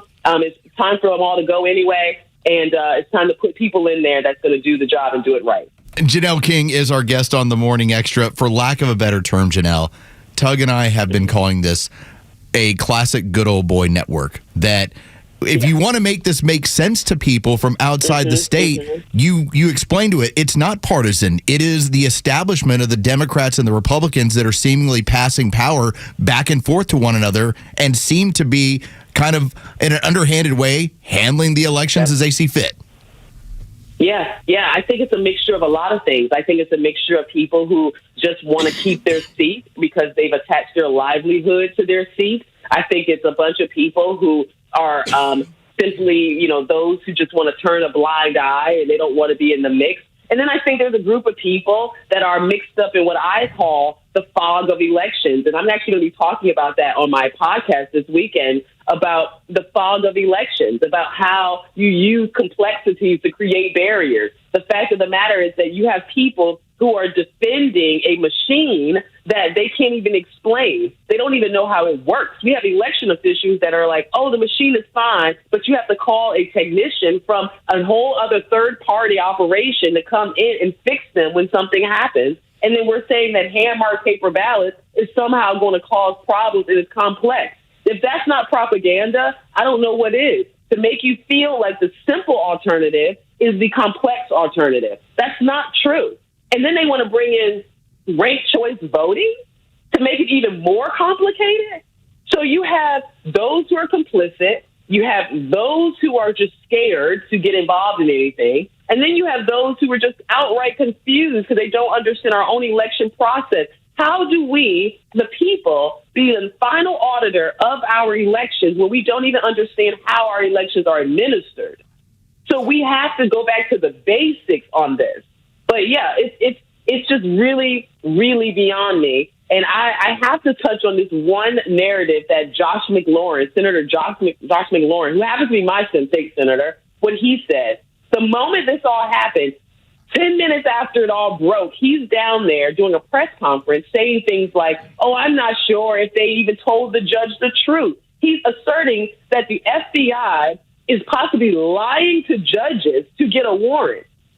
This is the type of narrative in the crash out or the panic that you're seeing coming from Democrats. And you have to ask yourself, why? If everything is perfect, there's nothing to see here, then why is everyone so concerned? I love it. What's going on? I want to play this clip from Monica Ivory, Mo Ivory, Fulton County Commissioner and Atlanta City Councilwoman District 3, and have you respond to that. Federal agents that had warrants and they came inside the building. Is there anything you can tell the people about what's going on today? Yeah, so first of all, y'all, I'm Commissioner Mo Ivory, from Fulton County. You should follow me because I'm going to tell you everything as it really is. They're trying to jack your vote. That's basically what this is all about. So Trump wants to come in and take the 2020 ballots, right, so that he can say somebody went through them and they can say, oh, we found all these problems, which what would that matter anyway? 2020, right? 4 years already passed. He wasn't the president. He's the president again. So all he's trying to do is make you fearful of going to the polls in 2026.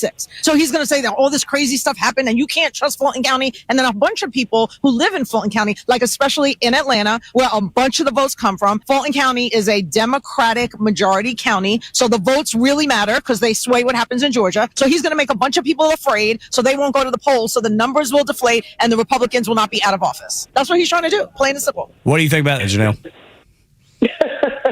I think she's a joke. Mo Ivory gets on her social media and she spews all of this emotional BS because she doesn't know what exactly she's talking about or what's going on. The fact of the matter is President Trump can't stand a lot of the Republicans that are involved in all of this. So the fact that he's trying to protect their seats or keep them in office is already a moot point. That's number one. Number two, when she starts talking about fear, trying to cause people to be fearful to vote, how does finding out if an election office or election county ran the elections appropriately create fear or cause people to be fearful of going to vote? You want to know what causes people to be fearful about voting or pushes apathy? Is knowing that your vote didn't count. Is not being able to explain how elections are run or what happened. It's understanding that Fulton County has made several errors. And one of the things that she also says in that clip is that, yeah, they may find some errors, but who cares? Who cares? Because that was 2020. Well, you know why we care? Because in 2024, there was an election in Hall County in the city of Oakwood, where we had several people vote in the election that was not supposed to vote in that election. And yes, it could have impacted the outcome of that race, because the delta between the winner and loser was 88 votes and 300 people voted that weren't supposed to. That was in 2024. So if we don't find out what happened in 2020, then we are doomed to repeat it. And we have been repeating it. We're going to hear cases from recent years where tabulator tapes were not signed, and why there's a precedent that's now established. When you have a major election like 2020, where you did not require the chain of custody to be intact. So now you look, here we are, 2022, 23, 24, and you have the same issues happening. So no, this is not about replacing or turning over an election, because President Trump is already in the White House. So we don't need to do that. This is about finding out what happened in 2020 and addressing it so that we don't continue to repeat these same mistakes. A lot of these local races are determined by a handful of votes. I'm talking about 12, even 2 votes. So when you have people living all outside of the district and the voter rolls are inflated, that leads to other people canceling out the votes of legal and qualified citizens. When you have illegal citizens voting in our elections, you cancel legal citizens' votes. Goodness. When you have people who are double counting and not doing and breaking the chain of custody, we have nothing that we can stand on to say, yeah, this election was accurate. It leads to costly elections. So, no, we are not going to stop. This is what you call securing elections. And I'm so grateful that the DOJ heard our cry from the SEB, and they came into this state, and they're assisting. I'll tell you, Janelle, I've made this joke with Tug. If I was ever to decide randomly that I wanted to be a Democrat in the state, well, then I would go vote for your husband 6 times. and get away with it. Yeah. I know. Apparently, Democrats don't have a problem with all the double voting stuff, right? I bet they would have a problem. I bet they'd have a problem with us doing it. Oh, of course. Let us try it. It would be a mess. But yeah, no, I'm glad you mentioned that. Please vote for Kelvin King. I am pushing it. I have to be clear. We are at a crossroad. We're at a fork in the road, and we are at a point where if we don't put the right leader in that seat at this moment, when everything is coming out, when the Dominion contract is up for grabs in 2029, when all of this stuff is on the line, if we mess around and we put somebody in there who doesn't have the best interests of the people, who don't have a job, so their livelihood is connected to this seat, who is easily corrupted, we will find ourselves back in this situation. It'll be 10 times worse, because now they will know how to continue the narrative and continue the cover-up. So we need to make sure we put someone in there that has the backbone, who's qualified, who has the business experience, who is willing to do it, who does not need this seat for survival. He has his own money, his own company. And that's my husband, Kelvin King. We've got to put him in there as Secretary of State, because I know that he'll turn this office around. He'll give the support to the election officials that they need in order to do their job correctly. And he'll ensure that your vote counts and that it's counted correctly and accurately. So, yeah, I'm not ashamed about it. I'm not playing with this seat. We better put the right person in there, or all of this would be for nothing. Janelle King, she is a firecracker, and we love her on the Morning Extra. You can check out her show this weekend, Saturday and Sunday, here on Extra 106.3, where she'll be talking about some of these very same things. Janelle, thank you so much. Thank you. Thank you guys for having me, and thank you for what you do to keep this going. Yes, ma'am. It is our pleasure. God, I love her. I feel like we're at the end of this tunnel that we've all been in this tunnel. And Janelle's been she's been such a godsend for us when we were losing not interest, but it was almost like we were in this malaise of, we know something happened, but we can't explain it. What are you going to do? Her work on that state board turned into, guys, stay on this. Absolutely right. It's like Patriots are paying attention to this. Stay on this. And probably led to what we saw yesterday. I believe so. Morning Extra at Extra 106.3. When we come back, the moment that changed a multi-millionaire immigrant's mind about Donald Trump. Next on 106.3. Xtra 106.3 Sports, powered by 680 The Fan.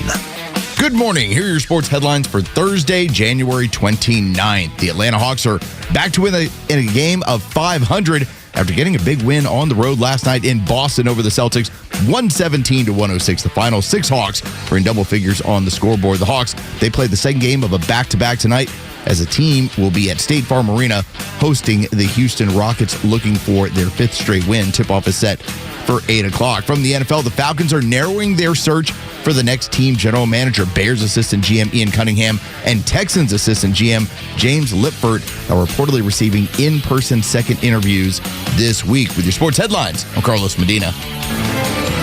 Time now for the Retire Wise Report. James Parker here with financial advisor Sean Maloney, founder and CEO of Retire Wise. Many people assume their taxes will automatically go down once they retire and stop collecting paychecks. Sean, is this a dangerous assumption? It can be, because you know what? Lower taxes in retirement can be a myth. It's not always true, right? Remember, up to 85% of your Social Security benefits could be taxed, right? Your traditional IRA and 401k income is 100% taxable, so that needs to be accounted for. And that's why it's so important to find ways to reduce or eliminate your taxes wherever possible. Tell us about the offer you have for our listeners. Hey, look, now is the time to start looking ahead and identifying your tax liabilities in retirement. Well, we have a great resource for you guys. We have what's called the Retire Happy Framework Toolkit. You can get a copy today by calling or texting the word WISE to 770-802-2200. My team helped put together this just for you, and it's a complimentary guide. And the center of this is a copy of my latest book, The Priority of Retirement. It has chapters on everything from Social Security to investments to income planning. We include guides in there as well as on strategies for income planning, for taxes, and even dealing with recessions in retirement, among other things. So if you want to get this information in your hands today, call or text the word WISE to 770-802-2200. That's 770-802-2200. Take advantage of this offer. Get your Retire Happy Framework today. Just text WISE to 770-802-2200. And the team at Retire Wise will get you your Retire Happy Framework right away. So just call or text WISE to 770-802-2200. Investment advisory services made available through AE Wealth Management, LLC, a registered investment advisor. Firm does not provide tax services. Hi, it's Los, here with Tom Mitchell, the honest car guy. Tom, you are changing the way people are buying their next pre-owned car or truck. How are you doing it? We found a better way for customers to buy a car. An honest way, a very transparent way. You pay what we pay plus our honest fee. We even prove it to you by giving you a copy of the bill of sale at the end of the deal. The honest car guy, you'll save an average of $5,000 to $10,000 depending on the price of the car. Folks, if you want to save thousands on your next pre-owned car or truck, call 844-SHOW-ME-1. That's 844-SHOW-ME-1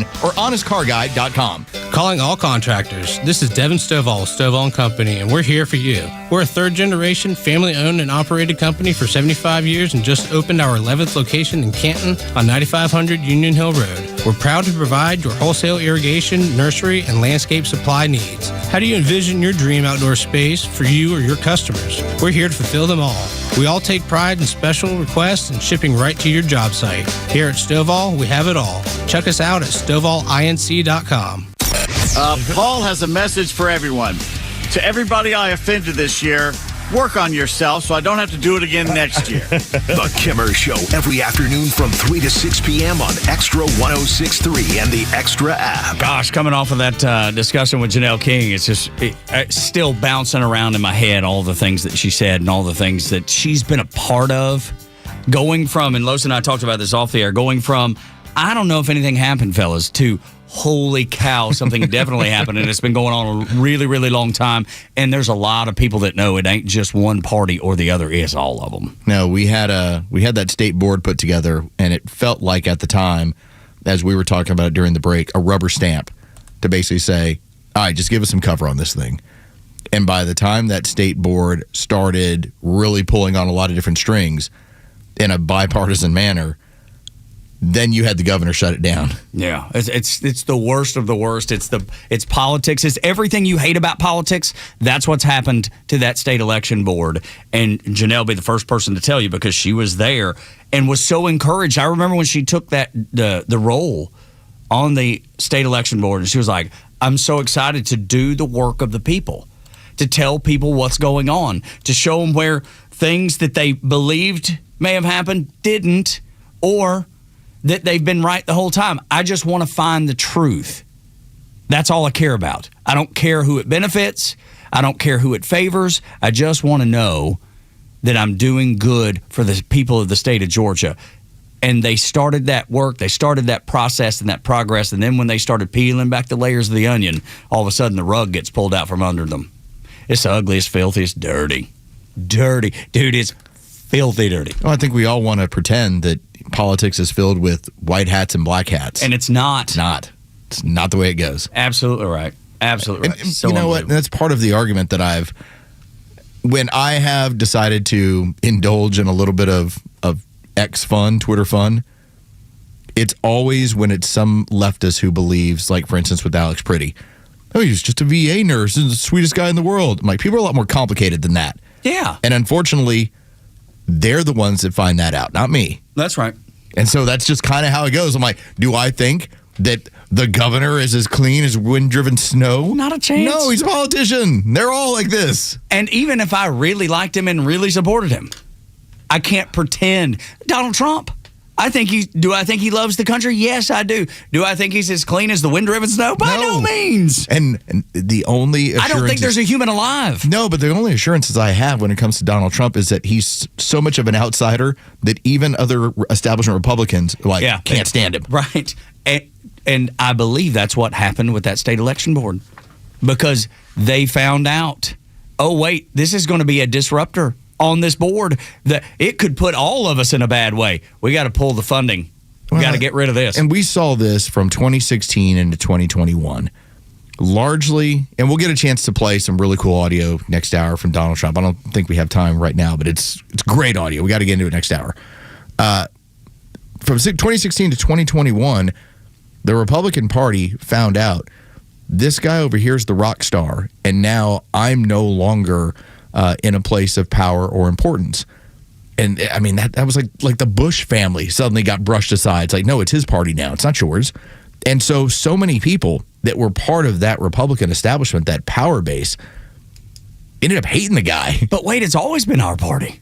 Exactly. It's always been ours. And when it was not, and it became somebody else's party, listen, there was a backlash. It wasn't just here in Georgia. It was around.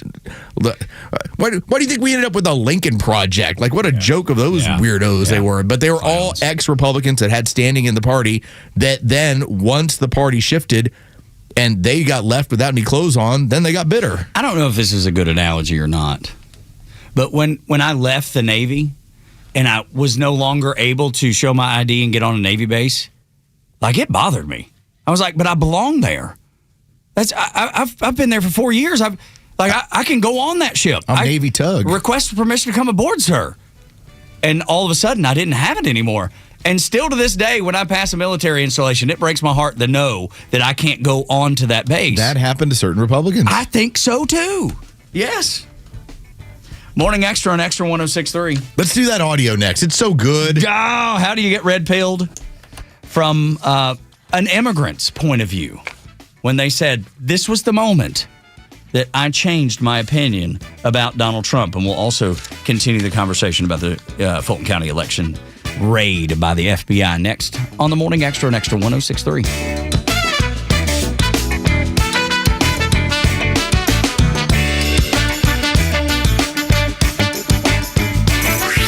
Time for the Bortz Report, exclusively on Atlanta's only conservative news and talk station, Extra 106.3. One of the problems with the state of Virginia, it's nestled right up there against Washington, D.C. That makes it a pretty much solid blue state with all those federal government workers. Oh, how we treasure and value them. Anyway, Democrats in the Virginia legislature, whatever they call it, now that they have their new hard left governor Governor Abigail. They're introducing a bunch of Democrat-type bills. One of them eliminates mandatory minimum sentences for certain violent crimes.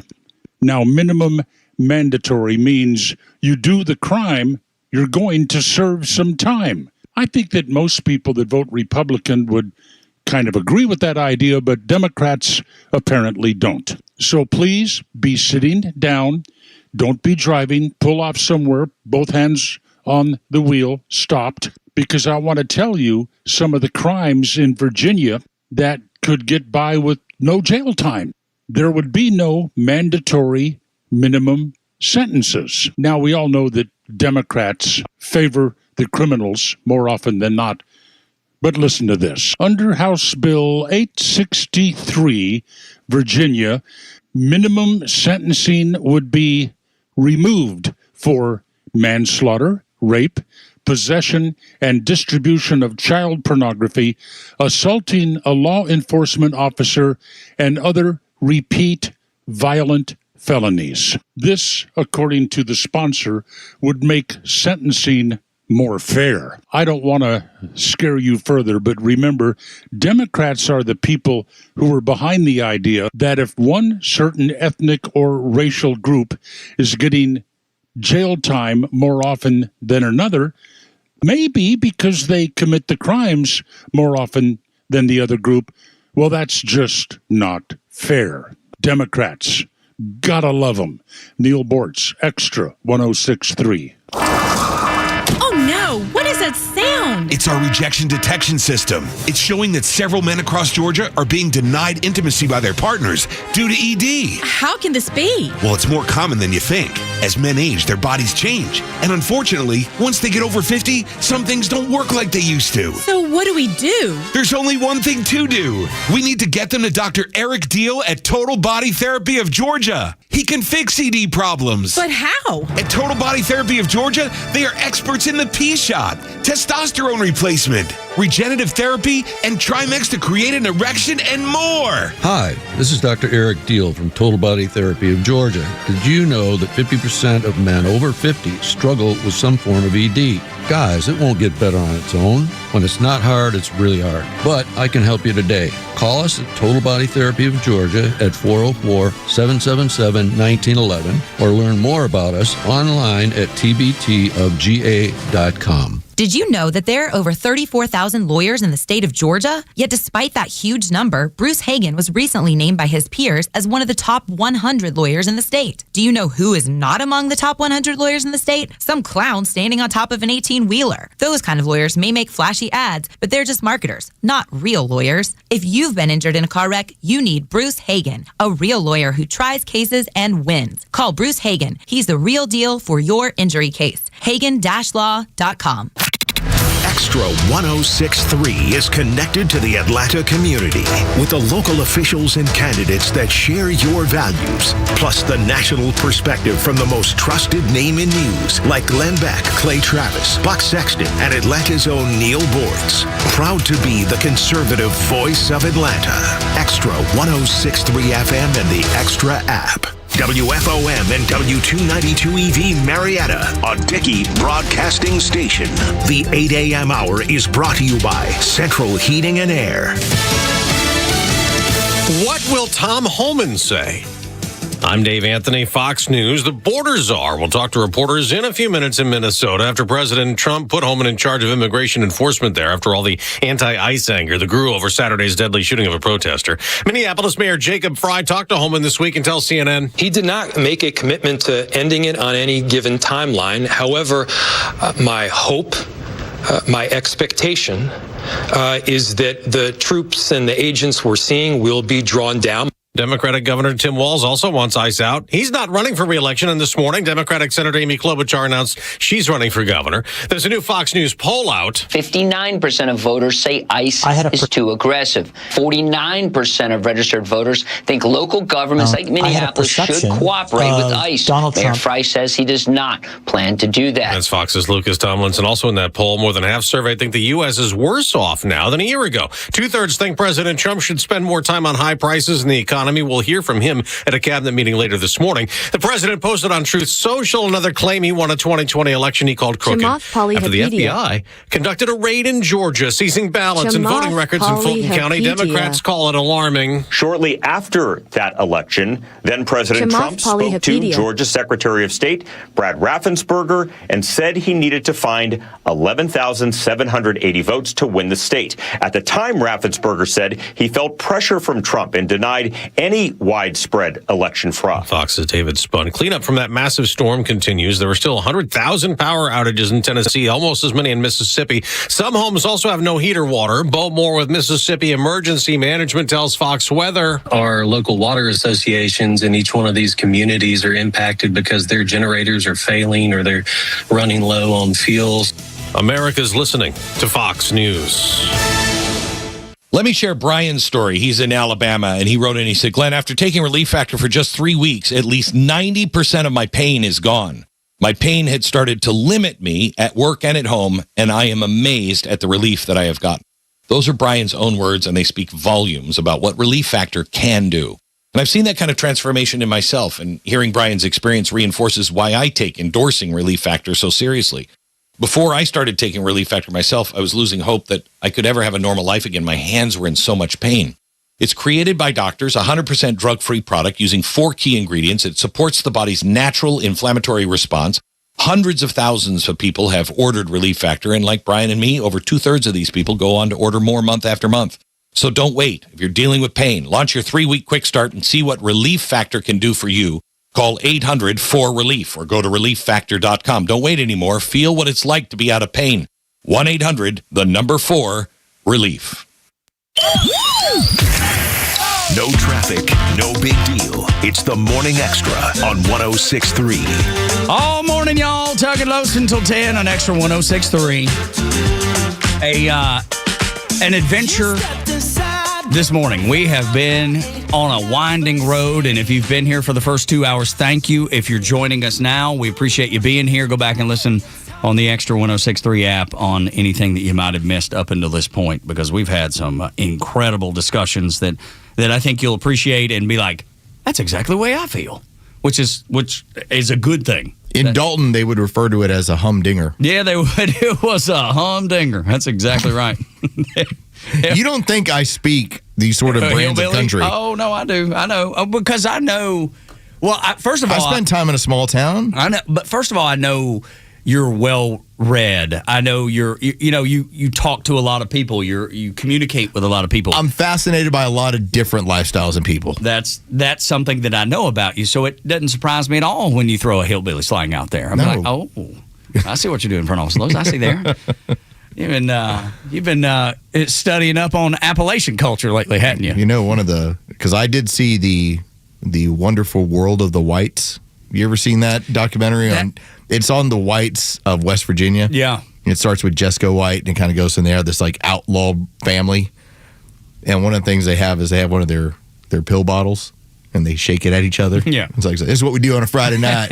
They get you a date. I'm like, okay. Yeah, no, thank you. But they struggle a lot. Because there's a lot of addiction in Appalachia. A ton of addiction. And people don't realize that. Yes. There's so much addiction. And I don't know. I'm going to bring a bunch of Advil and just shake it when I get over to the Double Deuce in Dalton. Yeah, that's right. Absolutely. Ladies. You go by the... oh, shoot. What's the good bar that used to be there? It's no longer the El Rancho. Oh, the El Rancho. That's the one that we think that the movie Roadhouse was based on. Again, the name of the main character is Dalton. Yeah, because of that. Because they went to a bar in Dalton, Georgia. Me and a buddy of mine were talking about it's got to be the El Rancho. That's the only biker bar that we recall growing up. And my Aunt Shirley worked there. And they had the best hamburgers you ever had in your life. And I remember being a little bit scared to go in there because the clientele was rough. You know, there'd be motorcycles parked out front. But they had incredible hamburgers and they had incredible soups. You know, it's crazy how much good stuff was there. Like Brunswick stew was one of their home runs. So if you got yourself a burger, some fries, and some Brunswick stew, man, that's a good day. But I remember being scared to go in there and see my Aunt Shirley to get that good food. I was like, Mama, can we go through the drive-thru? Because they put in a drive-thru at one point. Because I think there was other people who were like, I would eat there, but I ain't going in. I'm not sure if you wanted to deal with the nightly fights and the chicken wire. Dude, and there was, it had the pool tables, and it was dark. I mean, it looks like what Roadhouse was. Sweet. It's what I have to believe that's what it was. I had no idea growing up that I was going into the Roadhouse bar. Had no idea. Now, looking back, I was like, well, look at there. Look what I did. Look what I did. I've been El Rancho. I've been to the Roadhouse bar. That's right. And let's test this out. Yeah. Bryce, have you ever seen the movie Roadhouse? I have not. Man, there's so much. Isn't there a new one called Roadhouse? Or is that the one you're talking about? There was a reinvention, a remake. It's not like a continuation of the story. It is a remake. It's fine. It worked. Jake Gyllenhaal? Yeah, it worked fine for like 2021. But the original Roadhouse, 1989, that movie is a cult classic. The kind of movie that when you turned on TBS, if you weren't getting a Braves game, you were going to get Roadhouse. Without a doubt. It was just one of those that always got played, and when it was on, you never turned it. So that's me growing up. That's Los studying the background of the area that I came from, and occasionally throw out a humdinger. So with that, let's get to other things you need to know this morning. Way out west, there's a show, the Morning Xtra, Tugs Los. Well, I had to be. I mean, I went to the Roadhouse bar. Breaking news. Had to be. News that's bold. This whole story about what has gone on in Fulton County with seizing the ballots as the FBI did a raid on the facility that was holding everything for the 2020 election. This is not supposed to be a partisan argument, in my opinion. Because as we had it with Janelle King, we'll get a chance to get back into some of that in the 9 o'clock hour. We've talked about how this is an establishment power move that the Democrats and the Republicans in this state have set up elections to where, not going to say it's not on the up and up, but weird stuff has happened. May not be on the up and up. Weird stuff has happened on both ends of this. And so to see... Then even like, for instance, the local news, it'll tell you, well, that was a hit job. That was a raid. That was in the interest of MAGA. Yeah, it would benefit. I mean, it's not like Donald Trump's going to be given another 4 years. Of course not. It's just let's get to the bottom of what was extremely strange statistically. So it doesn't happen again. Right. That's all. Do you want to feel like when you go to the ballot box that your election is secure and your vote is counted? Because I do. That runoff that year, I went to my polling place, and as I went in there and as I left, my immediate thought was, well, that didn't count, or it doesn't matter anyway. At one point, we had Stacey Abrams, who was bragging to us in a previous election how she had 150,000 ballots already ready to go. Like, what? Hold on a second. What do you mean you have 150,000 ballots ready to go? It's like some along those lines where I was like, what? That's like a little slip of the tongue. Yeah. It's like, what do you mean? I feel like did you photocopy these? What happened? I feel like you didn't mean to say that. That's the way I feel. But there was a thing that Janelle brought up that I thought was so good. And it's all about how if we don't get to the bottom of it, it'll happen again. And it will not benefit the people of Georgia. It will benefit the establishment, the people in power. There's a reason that they defunded or didn't fully fund the Georgia State Elections Board. She went in depth about the audits and being able to look at what we're counting versus just doing a count of everything that's there, which is going to give you a wrong number again. David called in earlier and he's like, "What do you think they'll even be able to do a forensic audit at this point?" And I don't know the answer, and I don't know that Janelle knows the answer, but it just depends on what's there. But the other really good thing is all of that evidence, because of so many other lawsuits that had been filed. Janelle brought up the fact that if the evidence is not there, if what we need for a forensic audit or what we need as far as the FBI to get to the bottom of what went on in Georgia in 2020, there's other lawsuits pending, the other lawsuits that have been filed, that if that stuff is not there, heads would roll They would have to, because the evidence that the other cases are based on, meaning that that would be gone. In the interest of being accurate, I was wrong about 150,000 ballots that Stacey Abrams bragged about having in 2020. She said it was 1.2 million. Oh, well, see, you're giving her the benefit of the doubt. But can you imagine that, though? Let's rewind just for a second. She said she had 1.2 million absentee ballots ready for the election. What exactly does that mean, ma'am? And so that is what that. And she still got her tail kicked. The reason why you want to get to the bottom of this stuff is so that, again, 2029, that's when you have the opportunity to change state elections. If you want to go away from the Dominion voting system, which we've now shown, when I say we, somebody did, but we saw in a courtroom setting how they can be easily manipulated. Someone did it in the courtroom to show everybody how easy it can be done. Special operators, the CIA, FBI, anybody that knows anything about technology would tell you the same thing about a cell phone. It can be off, doesn't matter. They can turn it on. We learned that with some of the leaked information that happened, several years ago, when they were turning on cell phones in caves to be able to listen to terrorists in Afghanistan. My point in bringing all that up is, if they can turn off a cell phone, or turn on a cell phone that belongs to you, with you having nothing to do with it, what makes you think that they couldn't, with the proper motivation, get into an election machine? It's why we talk about paper ballots. And we had paper ballots for the longest time in this country. And you know what? We didn't wait a week or two in order to have our elections. In fact, if you didn't have your ballot in by election day, it didn't count. If you didn't show up to your polling place by the time it closed, you didn't get to vote. And the only exceptions we made about that were maybe kids in college or our military that were serving abroad. Those were the exceptions. Those were the ones who were able to use a mail-in ballot or a different form of voting. But I feel like the establishment, they were like, well, wait a minute. What if we just did this for everybody? What would we be able to do with that? Do you see the wisdom? Do you see how we could solidify power for the establishment forever? And that's why they hate Donald Trump. That's why they hate anybody that would bring up any of these points. They always dismiss them. They always call you crazy. They always call you a conspiracy theorist, and that ain't going to stop, believe me. I think that when you want to tell the story of Donald Trump and make it make sense to people in terms of why there is such hatred, so many of these people have been part of the political machine.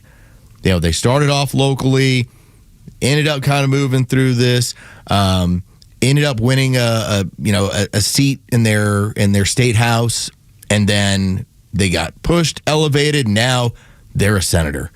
And it was 20 years, 25 years in some cases, and then they go sitting there for 20 to 30 years.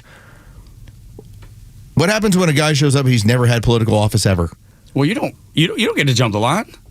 That's what happened with Donald Trump. You don't get to do that. That's what occurred. And so you think within that establishment of Democrats and Republicans, the establishment, that swamp we talk about, the people that feel that they are the kings and queens of this country, you think that they had any respect for the guy who jumped the line? Mm-mm. Who never did, who never knocked on doors or had to fundraise? Or on even more, a guy that wants to do it differently.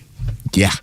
We're not putting up with that. That is why you had such a giant pushback. And there were so many things that they said and did. And I want to play a piece of audio for you from a guy that is pretty impressive. And I'm going to butcher his name, I feel certain of. Chamath Palihapitiya. You know what? You said it with confidence. I believe you. Siri, how do you pronounce that man's name?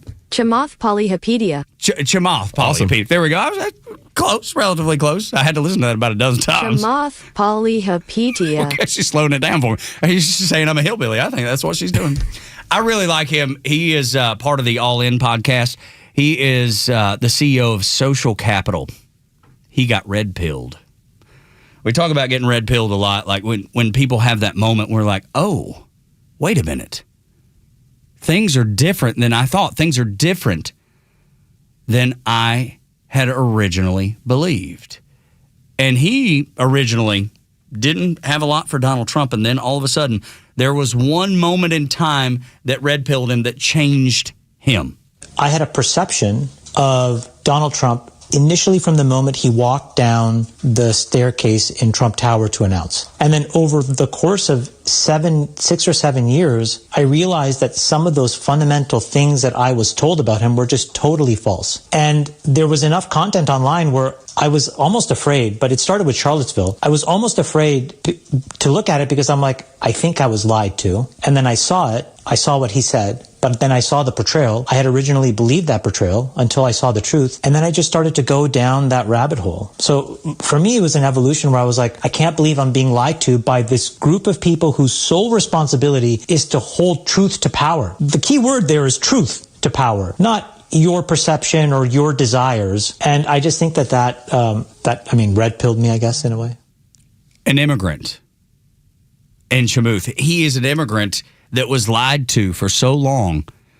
And the people that were supposed to tell him the truth, the ones that he listened to for so long, he finally figured it out. He's like, wait a minute. And Los, did you notice the word that he used? Because I thought this stood out to me the most. He said he was afraid.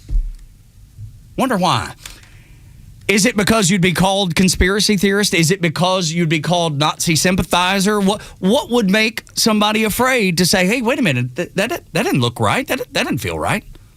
Maybe it's just a personality thing. I have this talk with my oldest daughter all the time about, because she's a teenage girl and she cares about how she's perceived.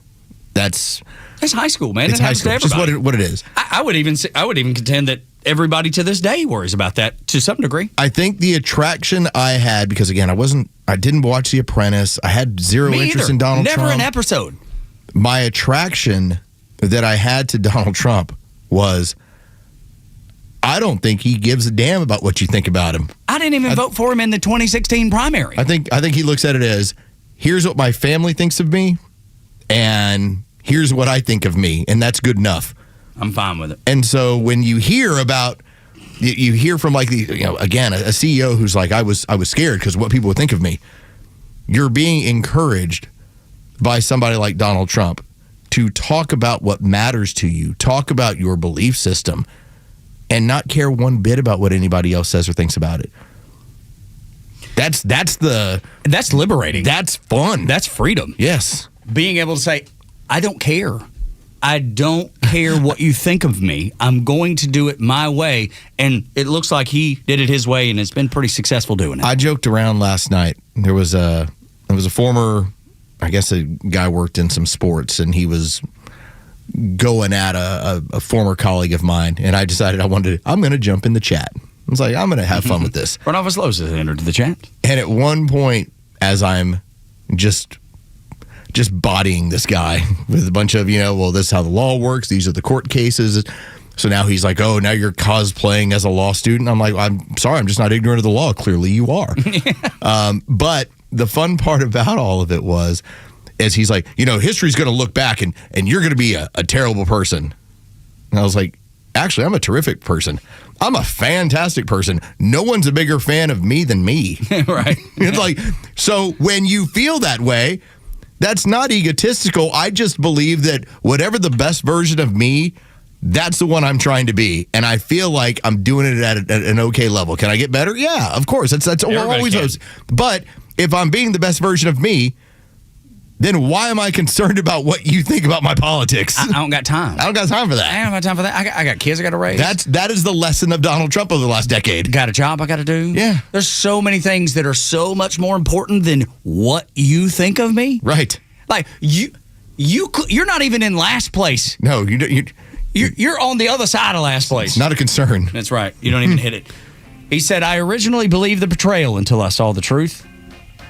And then I just started to go down a rabbit hole. And for me, it was an evolution where I was like, I can't believe I'm being lied to by this group of people whose sole responsibility is to hold truth to power. And I think probably he was talking about CNN. He was talking about MSNBC, now MS Now. I think he was probably talking about all those people, those journalists that are supposed to hold truth to power. Democracy dies in the dark, those type people. And what did they do? They lied to him. That's when he got red-pilled. And Charlottesville was the moment that an immigrant said, you know what? I was wrong about Donald Trump. When we come back on Extra 106.3, Tug and Los until 10, 8 o'clock hour, brought to you by Central Heating and Air Conditioning, your Atlanta carrier experts. 770-GET-HEAT. CentralHeat.com doing the 29th annual Winter White Sale right now. The year was 2010, and Barack Obama had exposed himself as a fascist. Do you remember when that happened too? If you don't, we'll refresh your memory with a flashback next on Extra.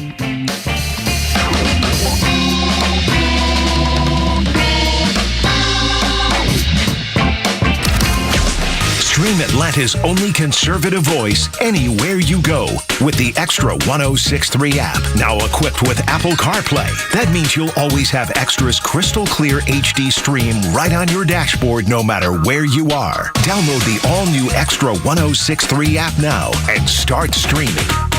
Ready to sell your home fast and for top dollar? Trust Design to Sell. Staging and interior design experts recognized as one of the top 10 staging companies in the nation. From stylish redesigns to full-service staging, Design to Sell creates spaces buyers fall in love with. Faster sales, better offers. That's the power of great design. Call 678-505-1433 or visit homedesign2sell.com and ask for the fan special.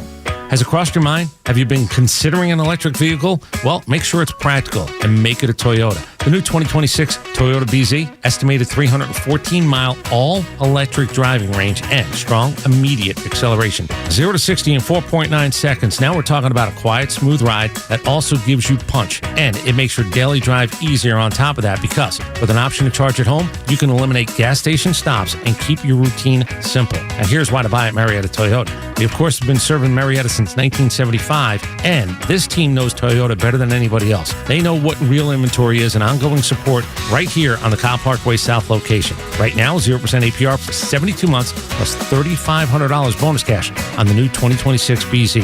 Marietta Toyota, we've been here and we'll be here for you. 0% APR for 72 months equals $1,389 per $1,000 finance with approved credit through Southeast Toyota Finance. Not all buyers will qualify. $3,500 bonus APR cash from SCTF requires financing with SCTF. Applied as a down payment. No cash back. Offer ends 2/2/26. Hey, this is Matt from East Cobb. We basically bought our house from our in-laws. It was my wife's childhood home. One of the issues that we've had when we first moved in was our dog and our backyard. It was extremely shaded, could never grow grass back there. We resodded it twice. So ATL Turf Co. did an amazing job with our backyard transformation. They basically created a miniature golf hole. We have a miniature fairway. We also have a miniature little putting green.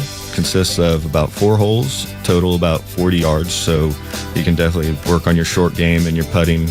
After that transformation that ATL Turf Co. did for us, my father-in-law came and saw his house the way it looked after the fact of we had a putting green and a miniature golf course. Sure enough, he did the same thing with ATL Turf Co. He has a beautiful backyard, wonderful stonework, drainage, and a beautiful practice area for chipping and putting. Check him out online at atlturfco.com. Thousands of veterans across Georgia are missing out on the benefits they've earned through their service. The Warrior Alliance is changing that by connecting veterans and their families to life-changing resources and support. Tune into the Warrior Alliance Network, our podcast and radio show dedicated to helping veterans succeed after service. Join us every Saturday at 11 a.m. on 106.3 to hear inspiring veteran stories, discover free programs, and learn about career opportunities available to you. Subscribe to the Warrior Alliance YouTube channel today. A new year means new opportunities to secure your retirement goals. At Master Plan Retirement Consultants, we help you start fresh with holistic retirement planning to create a personalized retirement roadmap designed with you and for you. Our boutique team serves you with fiduciary care, ensuring every step moves you closer to a confident, sustainable retirement. As we all know, the best retirement asset is peace of mind. Make 2026 the year you take control with confidence. Schedule your complimentary consultation today at masterplanretire.com. Master Plan Retirement Consultants. Plan well and prosper. Advisory services offered through Master Plan Retirement Consultants, Inc., a registered investment advisory in the state of Georgia. Insurance, tax, and commodity services offered through Fricks & Associates, Inc., DBA Master Plan Retirement Consultants. The aforementioned are affiliated companies. The stories that matter to you. These are your Georgia headlines. It's Thursday, January 29th, and here are your headlines. Home Depot is cutting about 800 corporate jobs, many tied to its Atlanta area operations as it restructures store support teams. The company is also ending flexible remote work, requiring most corporate employees to return to the office full-time. Impacted workers will receive severance and transition assistance. Cobb County school leaders are warning students against participating in a planned anti-ICE walkout this week, saying outside groups are encouraging students to leave class for a Friday rally, and that leaving campus or disrupting instruction could lead to suspension and loss of privileges like parking, sports, and extracurricular activities. And finally, Georgia is home to one of the most searched universities in the United States, with Kennesaw State ranking 12th nationally based on nearly 177,000 monthly Google searches, according to a new study. The University of Florida topped the list overall, and other Georgia schools also appeared high in the rankings. Today's weather is cloudy and windy with a high of 47 and a low of 25. Your Extra 106.3 headlines. I'm Bryce Gobert. The Morning Extra on Extra 106.3. Need to hook somebody up. We always we hook you up with information anyway. We always like to hook you up, though, with things to do. After this crazy cold weather gets out of here, at least being, blue cold, as my Grandma Brown used to call it, you'll be able to get out of the house a little more, or at least be encouraged to maybe even want to get out of the house a little bit. Got a 4-pack of tickets to the Dallas Safari Club Convention and Sporting Event. It is billed as the greatest outdoor convention on the planet.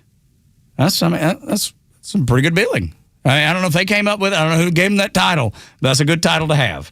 It's coming to the Georgia World Congress Center February 6th through the 8th, and you can get more information at biggame.org. Biggame.org.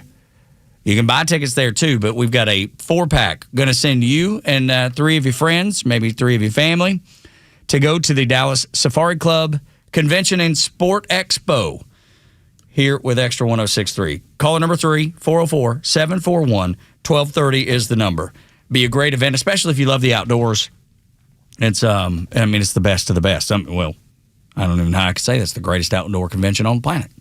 They've already told me it's the greatest. You're going to have a ball, especially if you love the outdoors. So give us a call now if you want to go, and we'll set you right up. I'm sorry, did you say whores? Did I? I don't remember saying that. Did that come out? Did I slip? Big game Tug just talking. Yeah, I just wanted to make sure I had it right. I'm so lost. I misunderstood for the moment. Sometimes I misspeak. Oftentimes I misspeak. I don't remember saying that. I just want to make sure, Bryce, just so you know, that when we send this to the client, you don't send the part that I just started. You send them the first part. Clip that out. Tug, did you say horse? No, I didn't. What? No, I didn't say that. Not about the Dallas Club. No, of course not. Goodness gracious. Los, what kind of man do you think I am? I'm not sure. Oh, you're just I thought I knew. Just blasting the class, calling them ugly names that would embarrass my mama. That would embarrass my mama. Let's call home and apologize to mama for what happened on the show today. My mama let one slip the other day. Oh, she did? She hit me with an SHI. Man, my mom, I never heard her curse at all when I was a kid. So when I finally heard her drop one, like the look on my face was like, whoa. Something just happened. Did you just break something? Like, did you drop something on your foot? Something has changed. So in your life, in our relationship, yeah. So mama doesn't cuss often, only when she gets real fired up and something had her upset, and she was explaining to me, and she was like, and I'll just tell you about this. I was like, wow. Mama, you okay? I'm not somebody who curses very much in the home at all. Yeah, I try not to. My wife takes care of that for both of us. Oh, good. In fact, when my daughters have ever uttered any of those words, I'm like, got it from you. Look what you've done. Look what you've done. It's not me. Yeah, right. I learned it from watching you, Mama. I learned it from watching you. Got so many things, including the ability to curse. My daddy would let them fly, and then I was in the Navy. Man, we would let them fly there. So I have a filthy mouth. If there was one thing that I could clean up in my life, that would be it. Funny enough, in the house, I don't really do it either, especially around my son. Hardly ever. Once in a while, I'll slip out, but nothing major. If it's just me and my wife and something's in my crawl, I will let her rip. She just lets me get it off my chest, and she's like, all right, do you feel better? Good. Now let's talk about this. Let's figure out what's got you all spun up. And but she's got, we've been married 25 years, so I can just imagine you just going on a tirade just one day, just out of the blue. It happens, dude. It does. There's not many things that set me off, but I'm one of those that keep it bottled up for a while. Like, I'm like, it's fine. And then it happens again, I'm fine, it's fine. Third time's a charm. But then you get there, and then, it's like shaking up a Coke can, and then just here it all comes let out. it all go. That's right. And then once I get it off my chest, I'm right back to good. But, I'll let them fly a little bit once in a while. Barack Obama exposed himself as a fascist. Maybe you don't remember this. See how he keeps doing this now? What are you talking about? Everything is sexual, then he finishes up the other end. No, sexual? What? I was just talking about him exposing himself as a fascist. Oh, okay. I mean, you're acting like there's something here. I thought there was some other story about sex with a man in a limousine. What are you talking about? I'm not even bringing that in. As a fascist. I'm not even bringing that in right now. Okay. Sorry, that's where my brain went. But it's understandable because that story is out there. Some people may know about that story.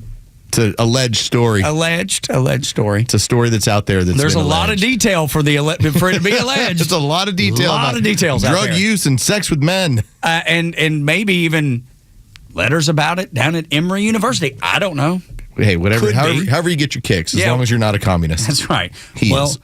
The problem is he is. He's all of those things, as a matter of fact. But let's do this extra flashback. We said all there is to say, baby, flashback. Go ahead and give it to me. Flashback, honey, take us through the night. Flashback. I thought it was a really good exercise several years ago when you had a man on the street segment where you had someone who was reading quotes from, and oftentimes it was Barack Obama or Bill Clinton. It was all about immigration. And when they would ask people on the street, well, who do you think said that? They would all be like, Donald Trump. And that was the influence of the mainstream media. That when you hear somebody talk about immigration and not even hardline about it, you're just saying, hey, let's actually execute our laws.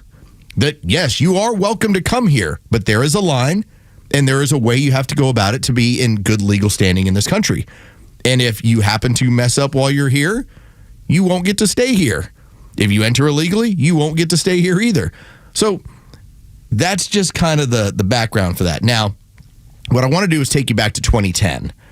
This is before Barack Obama and the Democrat Party had decided we're going to become the party of people that are upset, that we're going to make sure we cater to the trans movement or LGBTQ or in just whatever, climate change, mark of all noun, everybody who's angry. And what they did is they lost the, in a lot of cases, the union vote and the working man vote. And that's why they now have to hustle so hard to get a brand new class of people in here to help them with winning elections. Because take a listen. This is how Barack Obama talked about immigration back in 2010. For example, there are those in the immigrants' rights community who have argued passionately that we should simply provide those who are illegally with legal status, or at least ignore the laws on the books and put an end to deportation until we have better laws. And often this argument is framed in moral terms. Why should we punish people who are just trying to earn a living? I recognize the sense of compassion that drives this argument, but I believe such an indiscriminate approach would be both unwise and unfair. It would suggest to those thinking about coming here illegally that there will be no repercussions for such a decision. And this could lead to a surge in more illegal immigration. And it would also ignore the millions of people around the world who are waiting in line to come here legally. Ultimately, our nation, like all nations, has the right and obligation to control its borders and set laws for residency and citizenship. That sounds fascist to me. I told you he was a fascist. I knew it. I told you. I knew it from the get-go. I knew it. Now, when he's deporting 11 million people, And Bill Clinton is deporting 12 million people. And Donald Trump right now, as we're getting to closer to 3 million.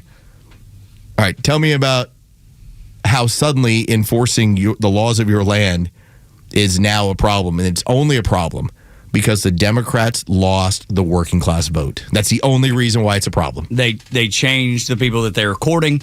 Now the people that they're courting are the ones that they used to. You just heard Obama say that we got to get them out. Now they're courting those people. So they've had to do the 180. They've had to say, yeah, we can't do that. He's a fascist. Who can't? These people just want to live a better life. That's all they want to do. You can't take them out of here. Behind the scenes, the Democrats are going, we got to feed them. We got to house them. We got to give them health care. We got to give them money. That way they vote for us.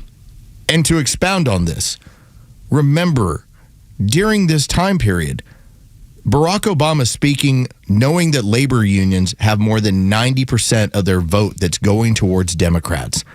And the way they looked at it is that if you have less illegals that are here, those people are not driving down the wages of our union workers. Well, now that you've lost the union workers, because remember, even with Kamala Harris, you had the union chiefs that were pointing out, hey, we're not endorsing anybody this time around. Well, why is that? Because a majority of them were voting for Donald Trump. That's how it shifted so much. That's why you now have the Democrats that are having to fight so hard to make sure illegals stay here, because that's how they plan to maintain power. Without them, party's essentially dead, especially if the SAVE Act gets done. They'll have to shift. So there's something that's happening, and this just happened in Spain. I was reading about it yesterday. And in Spain, they've decided we're going to take 500,000 undocumented immigrants and make them voters. It's a royal decree from the socialist-led government under Prime Minister Sanchez. That's what they're doing in a socialist nation. Does it sound familiar? Does it sound like... Sounds quite familiar. Do you remember when Nancy Pelosi was asked about the immigrants, the illegals that were here, and she said, well, my goal is to make them all legal. She said it. Yes. I'll have to verify when that was, but it's been in the last couple of years. This has been a regular talking point that has not only happened on the Democrat side, but establishment Republicans. And remember, Republicans have been part of this problem. You know, when Barack Obama is talking about what he was talking about in 2010, that's because you had so many of these Chamber of Commerce Republicans that wanted illegal immigration so that they could have very cheap labor. Yep.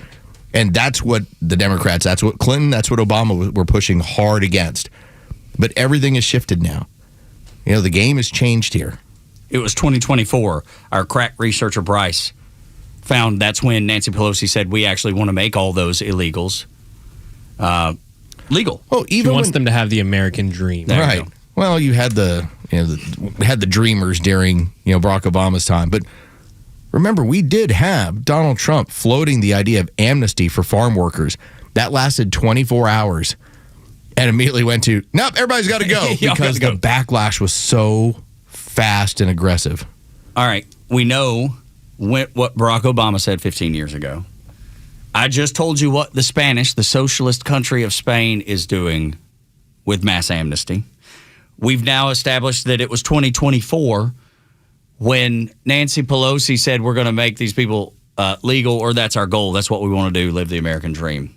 I want to take you back to May of 2023 when the White House, at the White House, meeting between Joe Biden and President Sanchez of Spain.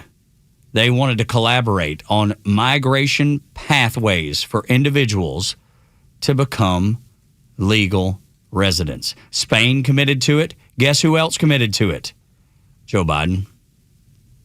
In the White House in 2023. Do you see the dominoes falling? The socialists they're behaving the same way in the United States as they do in socialist Spain. Around the world, it's the same act. Around the world. Yep. And it just all started coming to, because I just randomly read this morning about Spain. I hadn't researched or studied Spain, but when we started talking about this, I was like, wait a minute. That's what they decided to do. They announced. Wait a minute. And then I remembered after reading about the Spanish thing, and somebody said, do you remember, didn't they have a meeting in the White House? And I looked it up. Sure enough, And what did they discuss? The exact same thing. It's happening in Spain. It's happening in America. That's the goal. I know we're up against a break here. I did have this thought last night, and I was wondering, I'm like, do I ever bring this to the show? Because it's exciting, it's exhilarating, it's depressing as well.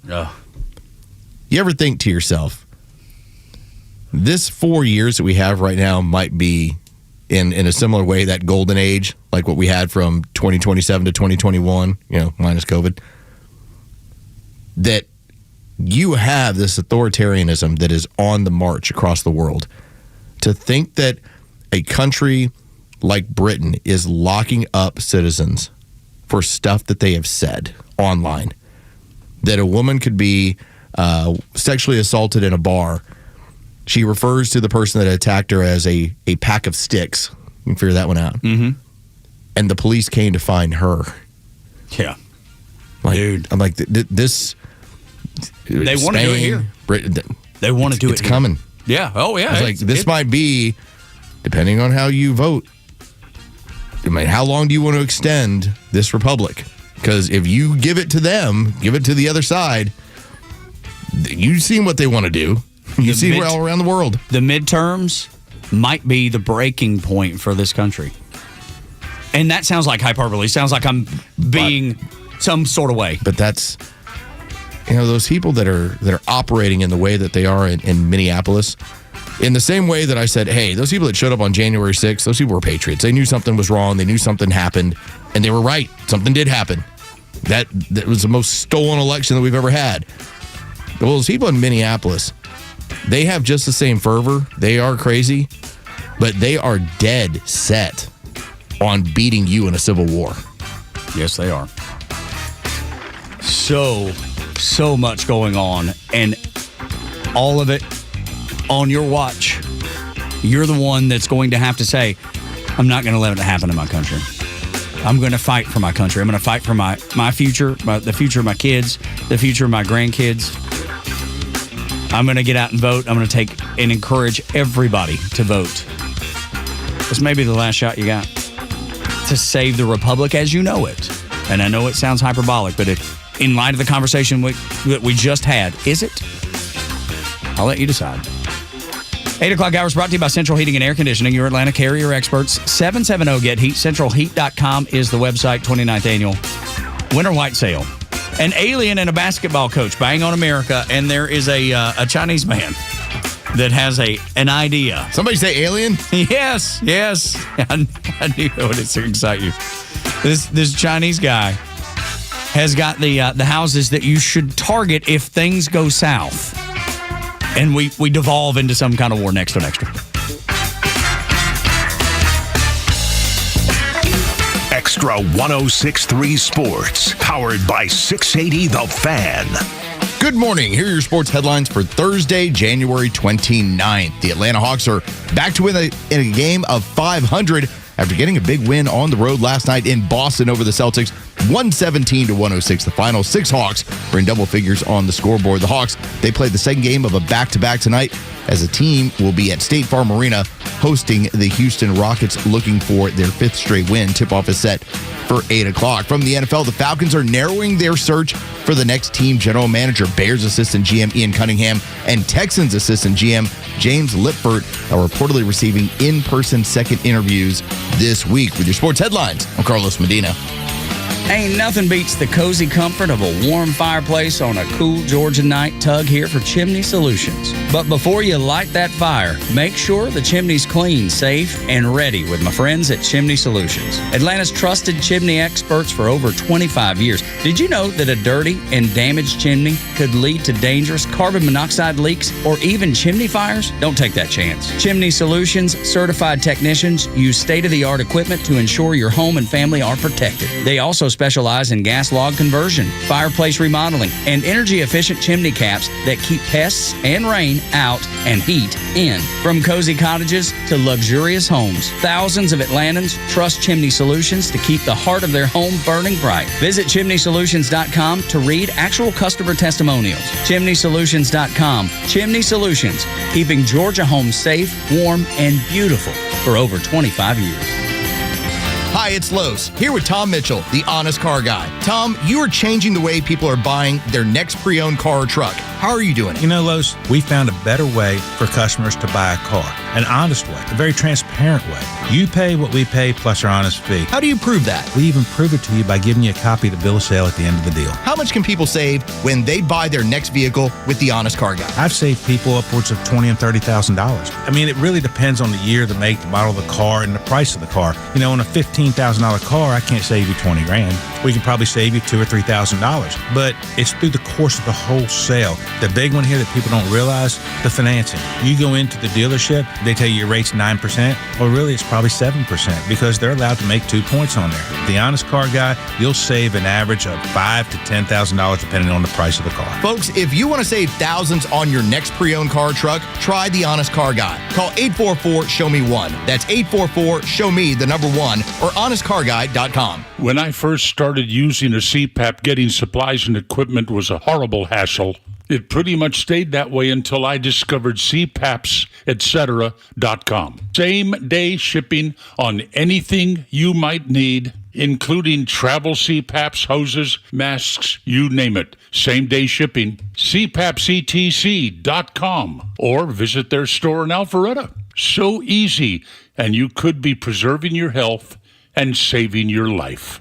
I'm Michelle Stovall, and our company has been family-owned and operated for 75 years. Check us out at StovallINC.com, or better yet, stop by our newly opened 11th store at 9500 Union Hill Road in Canton. At Stovall, we supply you with all your landscaping project needs, completely hassle-free down to delivery. Been dreaming of an outdoor kitchen, fireplace, or other custom paver project? We partner with Keystone Hardscapes for all your beautiful high-end concrete needs. We look forward to making your landscape dreams come true. Stovall has it all. Did you know that there are over 34,000 lawyers in the state of Georgia? Yet despite that huge number, Bruce Hagen was recently named by his peers as one of the top 100 lawyers in the state. Do you know who is not among the top 100 lawyers in the state? Some clown standing on top of an 18-wheeler. Those kind of lawyers may make flashy ads, but they're just marketers, not real lawyers. If you've been injured in a car wreck, you need Bruce Hagen, a real lawyer who tries cases and wins. Call Bruce Hagen. He's the real deal for your injury case. Hagen-law.com.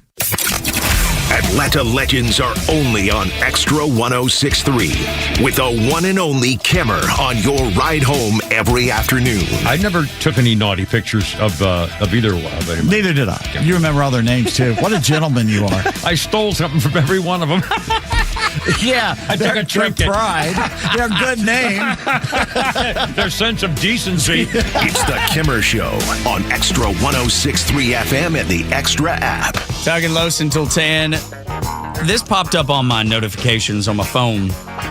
You know how it just pops up. You know, you'll be writing out an email or a text, and then you get the little notification at the top of your cell phone.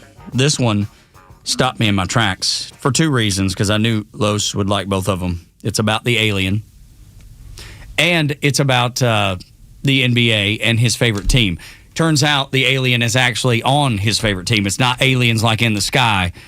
It's a 7-foot basketball player. He's a human alien. It's Victor Wembanyama, who is 7'4" and does things that no other human on Earth can do. Last night it was 28 points, 16 rebounds, and 5 blocks as they beat Houston in Houston. Dude is a ball player. Nobody can take that away from him. Even if they wanted to, they ain't taking that away from him. He is a player like nobody else.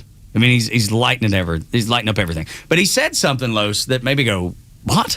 Made me scratch my head a little bit. And I wanted to get your thoughts on it because you're a fan and you watch the NBA with regularity, you know, obviously doing shows down the hall. It makes it very difficult these days, by the way. What do you mean? It's the most political league in American sports. It does. He was asked, Wembanyama was asked, and he said, I'm not going to give a politically correct answer. I'm horrified and concerned by what's happening in America. I'm a foreigner living in this country. I'm concerned for sure. And he was asked about ICE in Minnesota. I'm thinking to myself, dude, what are you talking about, man? Are you kidding me right now? You're in the most protected class of people in the world. You're a pro athlete. There is security around you from the time you wake up in the morning to the time you go to bed in the venues that you play basketball in. What are you talking about? You're scared. I bet you're on a work visa. Something tells me that your paperwork is legal and you're going to be just fine. So don't give me the I'm scared. I'm not going to give you a politically correct answer. So here's where I'm going to throw up my Wemby shield. Okay. All right, he is 21. He is easily influenced sure. Frenchman. Yep. Now, he was asked further about this, and he went on to point out, because they had it as part of the NBA broadcast last night, that basically there are things that he wants to say, but that he doesn't feel it's appropriate. So it's like, okay, I don't know if that means that he's going to say, oh, what's going on is wrong, or, hey, it's enforcing the laws. Either way, he's like, I'm not going to expound any further. So I'm not going to expound any further. Yeah. It's like, okay, I get that. You weren't afraid to say what you said. So. Sure.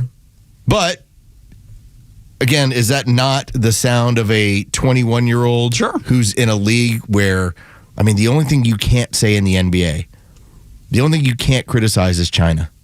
Yeah. And that's league mandated. Like, you will have the commissioner come down very hard on you. That's the only thing. You can say whatever else you want about the rest of the league, and let's face it, for the most part, when it comes to the league, I think with some of the polling, it's about 60% Democrat, whereas the other sports leagues are nowhere near that. That sounds like a low number to me.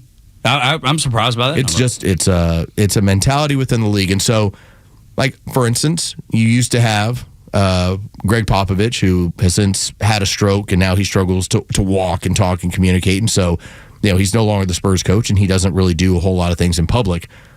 But then there's Steve Kerr, the Golden State Warriors coach, and you want to compare the two. Again, what Wemby said, I think sounds like something that comes from a 21-year-old, and here's the environment he's around. Somebody that watches the news at night. How about when you're a 60-year-old man? Like, shouldn't you know better? This is what Steve Kerr had to say about what's going on. The protests here and nationwide will lead to a much better solution for immigration. It's not like they're rooting out violent criminals. They're taking 5-year-old kindergartners and U.S. citizens and detaining people. Immigration is a problem that needs to be addressed, but it needs to be addressed by Congress, legislatively. It has, not by military force in the streets, pulling people from their homes. See, Steve Kerr is just used to no immigration enforcement, because that's what happened under Joe Biden. None. Zip. Zilch. Nada. The laws of the land have already gone through Congress. This is just the enforcement of them. And so what is his reason? They're not even getting violent criminals. No, they're coming too. Yeah, that's exactly right. and they've got to go. They've got to go. But that's so polar opposite the difference of Wembanyama talking about, hey, I'm concerned. I can't give him the pass. I know, and I'm fine with you saying that he's a young man. But, and this is where I point out the difference in the two. He can say, hey, I'm concerned. And we would all both say, well, you're part of a protected class. There's no concern here. What's the big deal? That's wildly different than, oh, sure, they're abducting 5-year-olds. Oh, yeah. In comparison, Steve Kerr's way out there. He's with a football bat in left field. I love the football bat reference. It's the truth, man. Wembanyama. Me, football bat. That's right. Wembanyama, I think he probably needs to reflect. I think he probably needs to submerge himself a little more before he says. That's why you got the follow-up statement. Yeah, and then I would ask him, if I were able to ask a follow-up question, I'd be like, tell me about the immigration policies in Europe. How's that going? It's not going great. And love to get his response there, because that would just tell me how the allowing the flood from northern Africa is working out. And it's not. Now, of course, because Los has documented it well, having worked in sports media, how leftist they are. They couldn't wait. They were sitting on go to ask Victor this question. Yes, 100%. Every big star in the NBA is being asked this question at the podium all the time right now, as if whatever the NBA says is going to be important. And then fail to ask them about his home country. They would never do that because they know it's a failure. Didn't ask him about China. Didn't ask about ever. Can't ask about China. Ever. Morning Extra and Extra 106.3, the 2020 stolen election. What you'll learn following the FBI raid in Fulton County. And if you missed Janelle King, she came out of the gate swinging. You'll hear from her at 9:25 on Extra 106.3. 8 o'clock hour brought to you by Central Heating and Air Conditioning.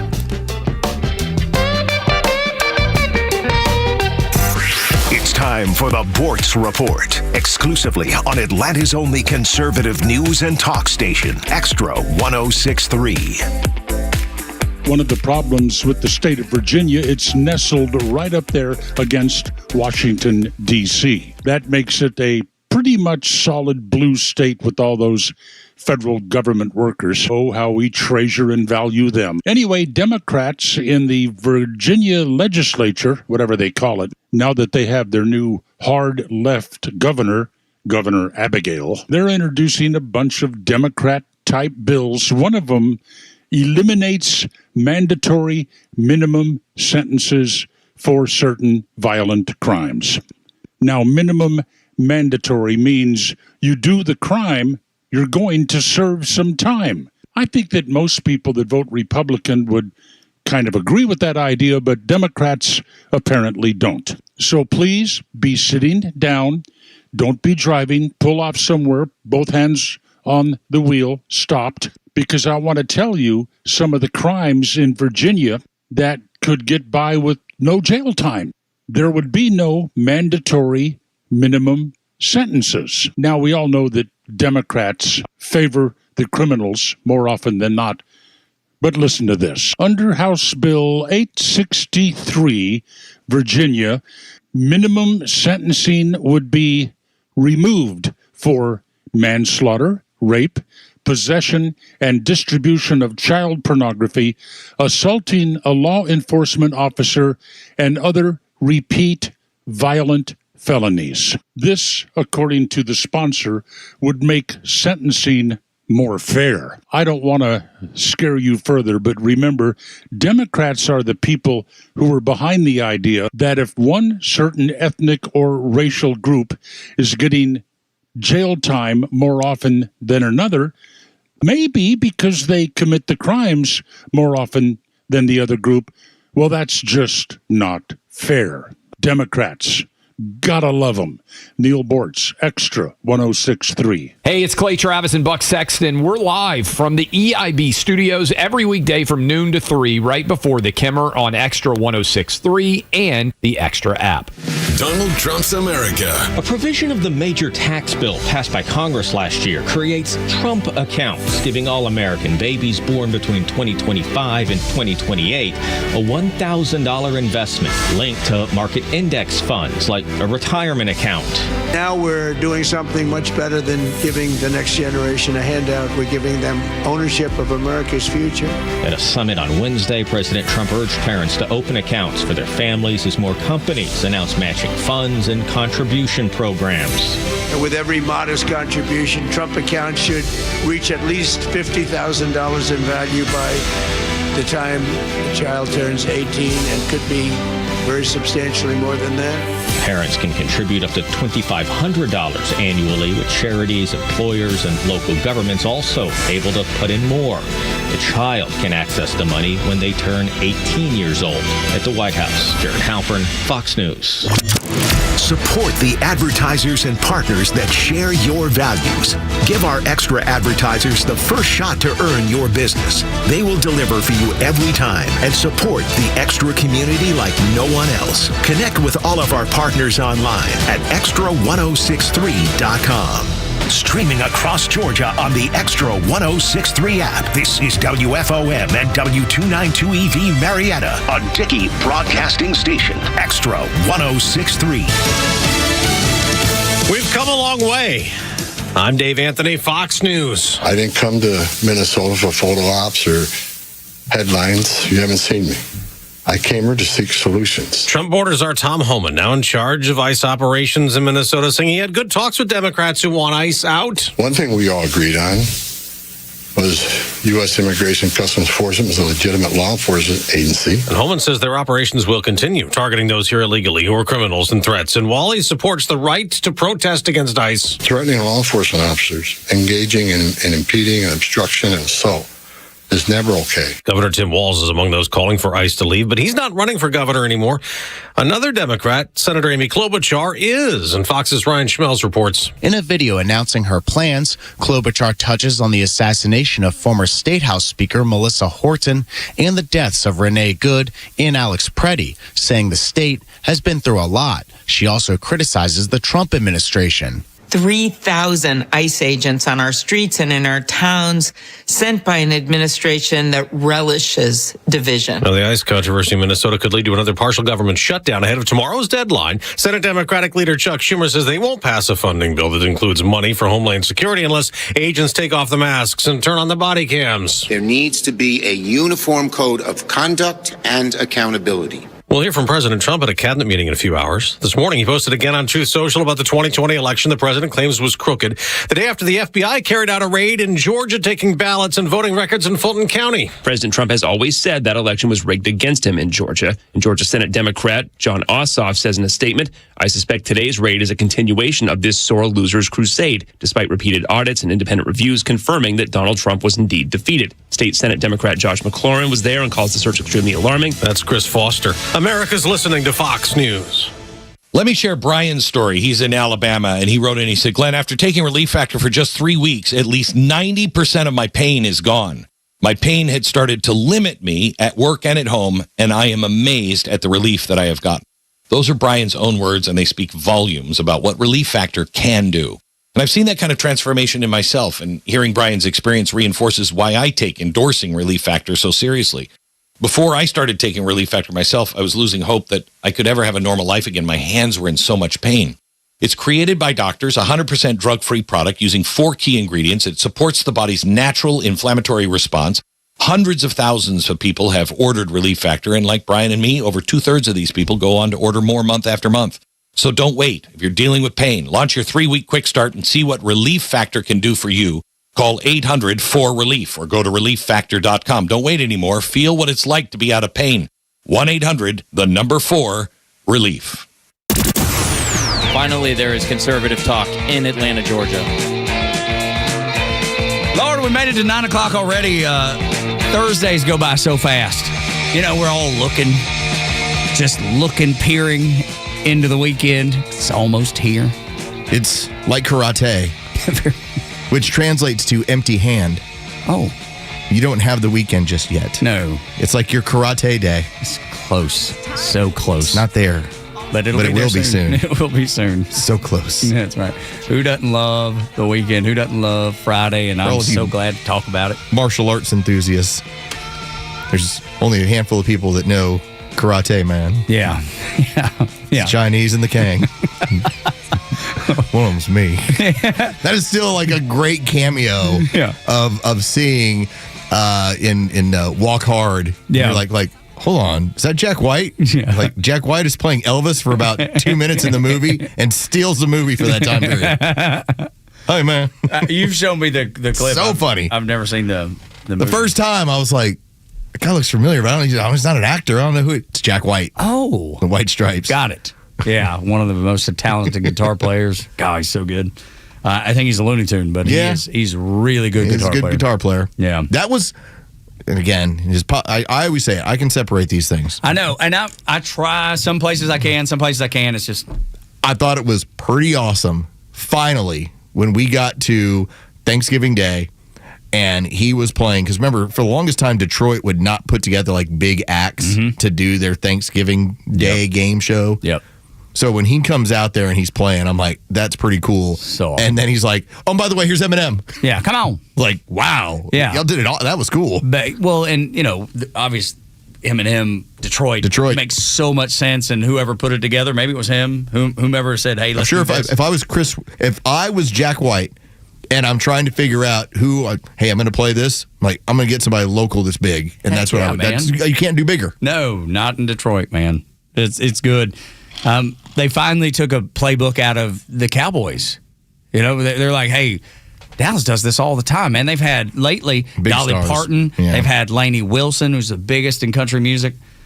Female. They stole from us. Yes, they did. They made Lainey small. Yeah, right. It's a shame, man. It is. It is a shame. Shame. Everybody knows your name. Because I'm just saying, I was a fan. A fan, like her music, sweet lady. I'm just saying that 2021 Lainey, it's different. Look different than 2026 Lainey. Yes. And I'm just saying, I enjoy 2021. It's GLP-1. It might be. Most likely. Put the work in. It's most likely. But isn't there a point where you're too skinny? Yes, there is. We have a dear friend, and I would not dare say this person's name. We have a dear friend who I thought was going to use, even told us, hey, this is what I'm going to do. You know, and I'm in my head, I'm like, okay, You're like, whatever. okay, you're using the bone density medication? Yeah. And they've, not to be too revealing, they've gotten to the point now, we picked them up to go to church with us.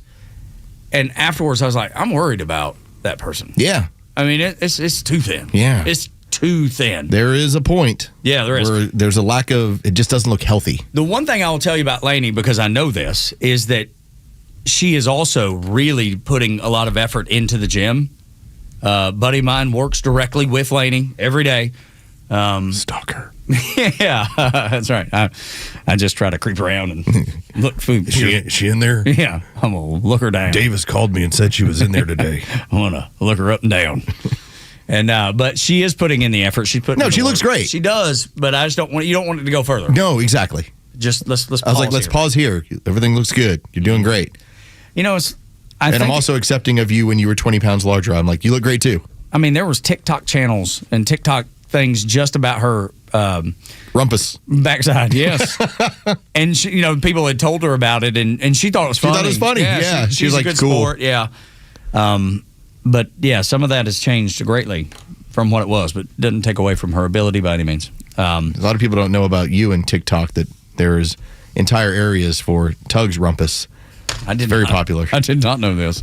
It's and he indulges. It's on he's our like, OnlyFans channel. Yeah, he's just like, fine, here, check out my feet, check out my rump. It's underwhelming a bit. But Tug is the original rump shaker. But if you were to stumble upon it, just enjoy it for what it is. Okay, it's called performance art. That's what it is. And you know how much I love performance. You know how much I love. He brings it every day, people. As best I can. Are there days that I'm going to do? Work my hardest and not accomplish the goal, not be as good as I want to be? Yeah, sure, there are. But then there's going to be days that I'll hit 4 grand slams. Like over at Truist Park. Well, first of all, there's something going on this weekend, and then we'll get to what was announced yesterday because it's the buzz of the building. Braves Fest is on Saturday, presented by Delta Airlines. Get you close to the team. They're doing the player walk, where they have the red carpet entrances. Player and coach appearances so you can say hello, and autographs and pictures, and Braves Country karaoke. I hope you sing Islands in the Stream. Or maybe 4x4 by you, since we're talking about Lainey Wilson. Softball and baseball clinics. Braves bingo. It is a big time plan to be there, but you have to have tickets. It's free, but you got to have tickets. That way they know how many people are going to show up, what they need to prepare for. Braves Fest.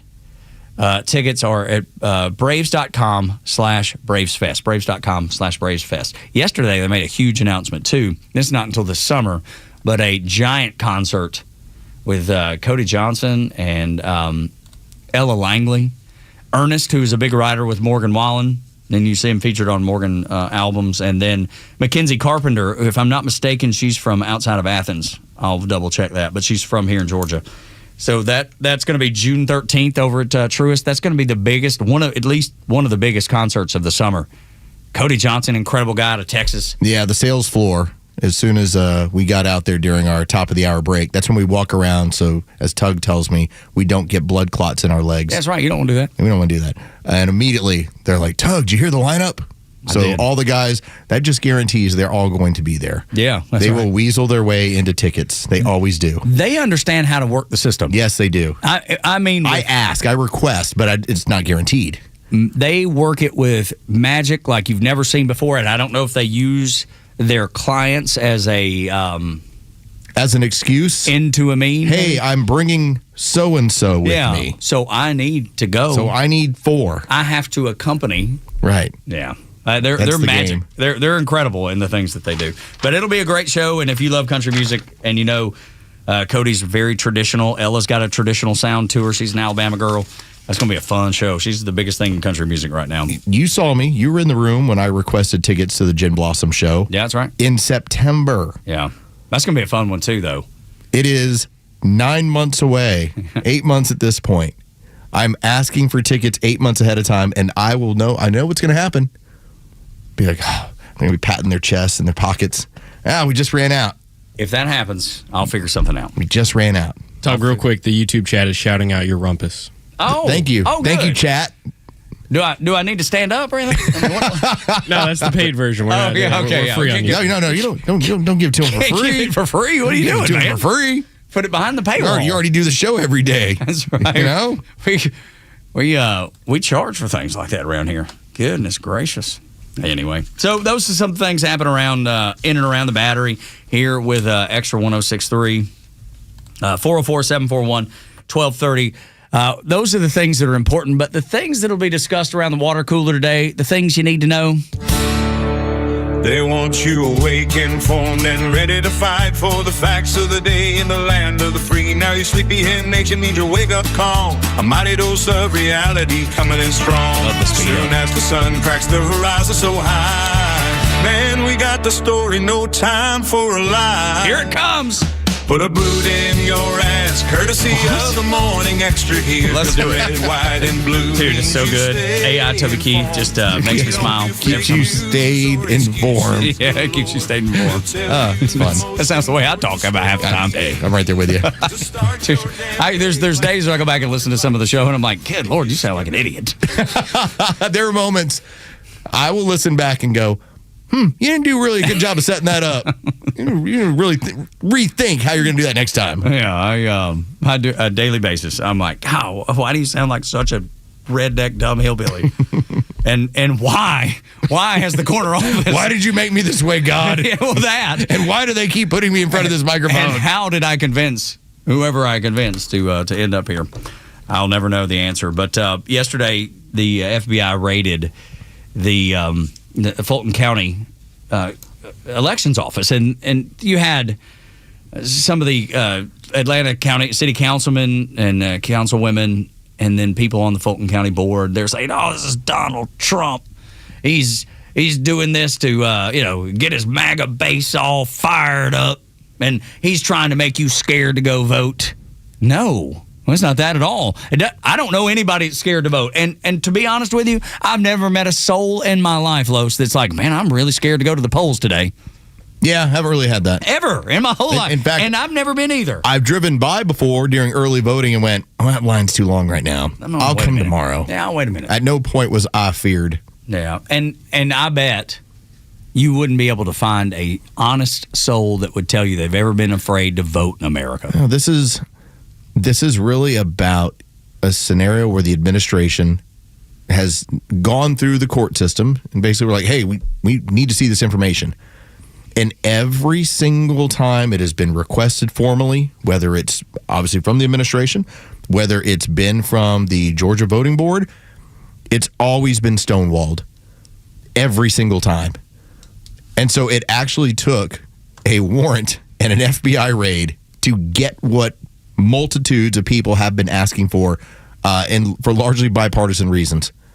Because the belief is, and we'll get a chance to talk with Janelle King this hour, amazing information that she has on this from being on that board.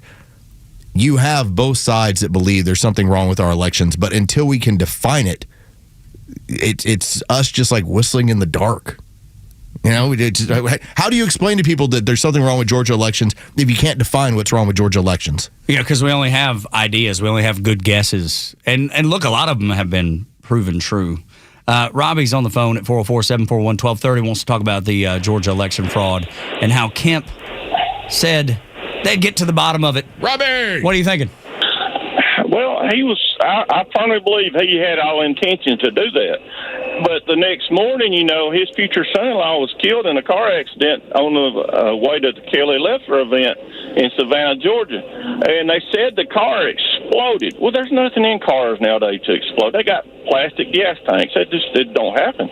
But also, the dang FBI or GBI investigated it. And 2 weeks later, Jimmy O'Sullivan, the GBI investigator from Pooler, Georgia, committed suicide. Now, I'm going out there on a limb, but you're singing my song, Robbie. It actually. You go out on that limb. I'll go out there with you. No, there is something to, and I think we've done a decent job of explaining it. There is a network within this state that shares power between two parties.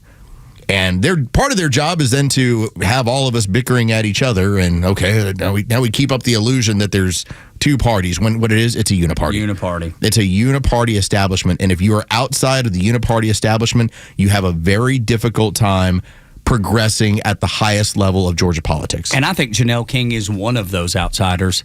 And the reason I say that is because they invited her to be a part of the Georgia State Elections Board. And then once they started doing actual work, finding and putting the pieces together, asking for a budget to do audits and forensic audits, to do the things that they felt would be necessary to say, look, there's nothing we can do about 2020. There's nothing you do. It's over. It's done. It's passed. Trump's back in office. But how do we prevent it from happening again? All of a sudden, the rug got pulled from out from under them.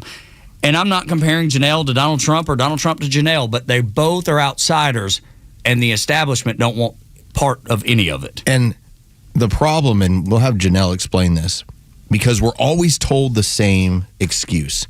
Well, they performed an audit. They performed multiple audits. Everything came back fine.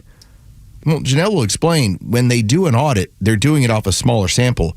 And they're very well aware, if I go audit a particular county in South Georgia that doesn't have issues, that doesn't mean that Fulton doesn't have issues because Fannin County doesn't. Right.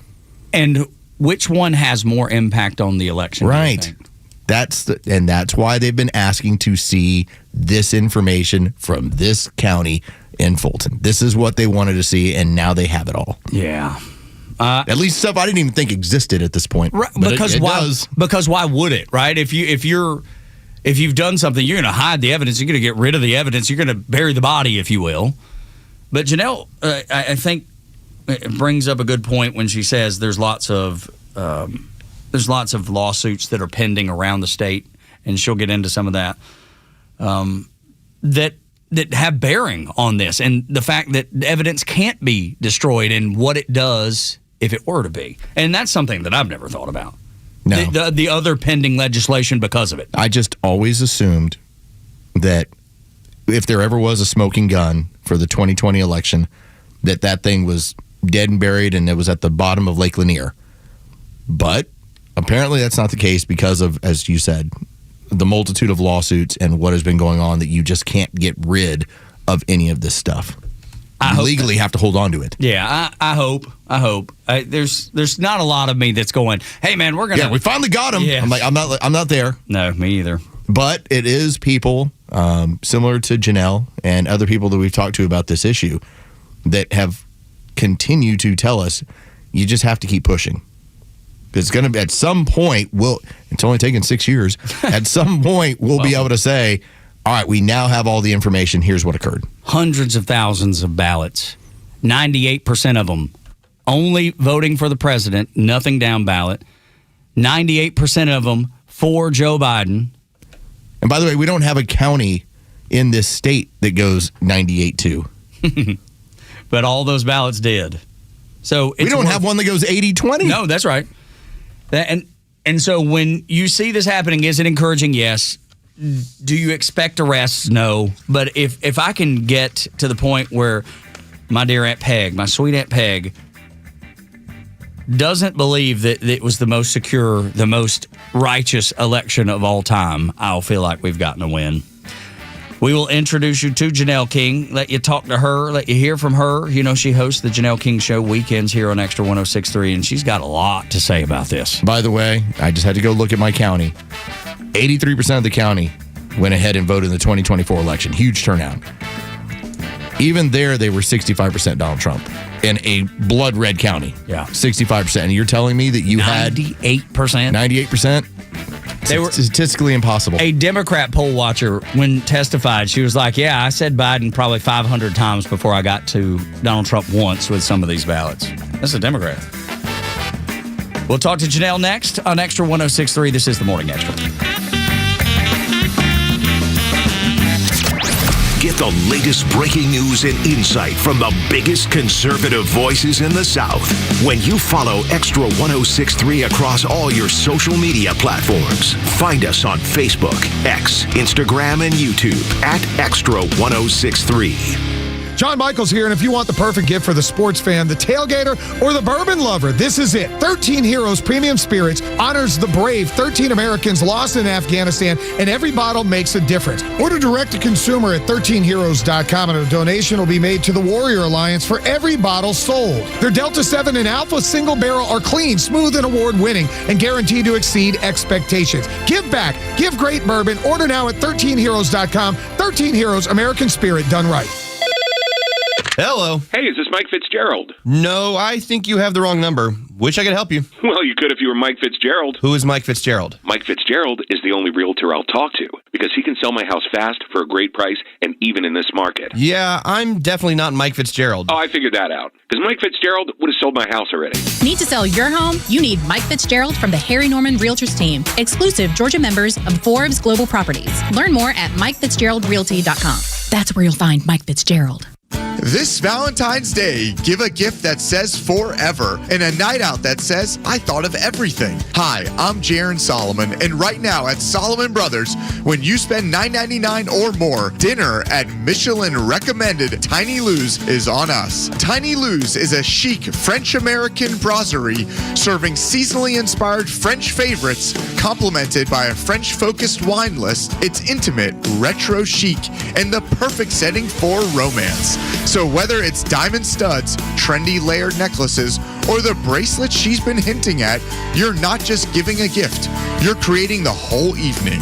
One stop, one perfect surprise. At Solomon Brothers, we don't just help you get Valentine's Day right. We help you earn credit for planning the whole thing in advance. Solomon Brothers Jewelers, Buckhead, Alpharetta, and Sharpsburg, helping Atlanta say I do and I love you since 1982.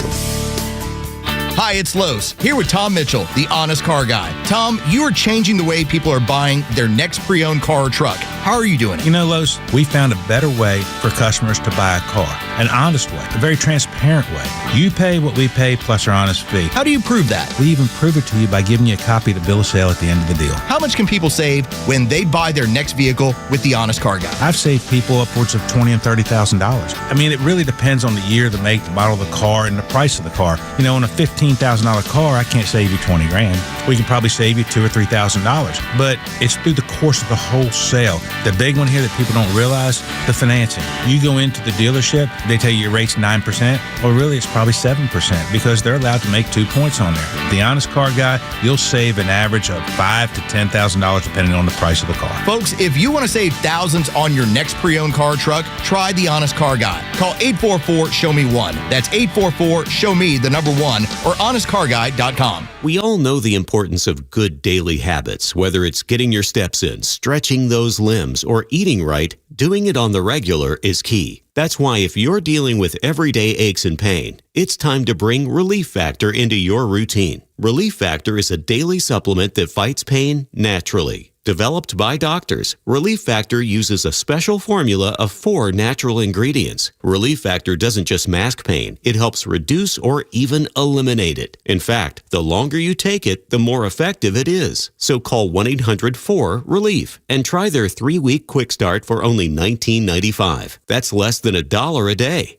Simply call 1-800-4-RELIEF. That's 1-800-4-RELIEF. Wherever you're having pain, don't let it keep you from living the life you want. Make Relief Factor part of your daily routine. Go to relieffactor.com or call 1-800-4RELIEF. That's 1-800-4RELIEF. The stories that matter to you.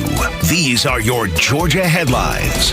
It's Thursday, January 29th, and here are your headlines.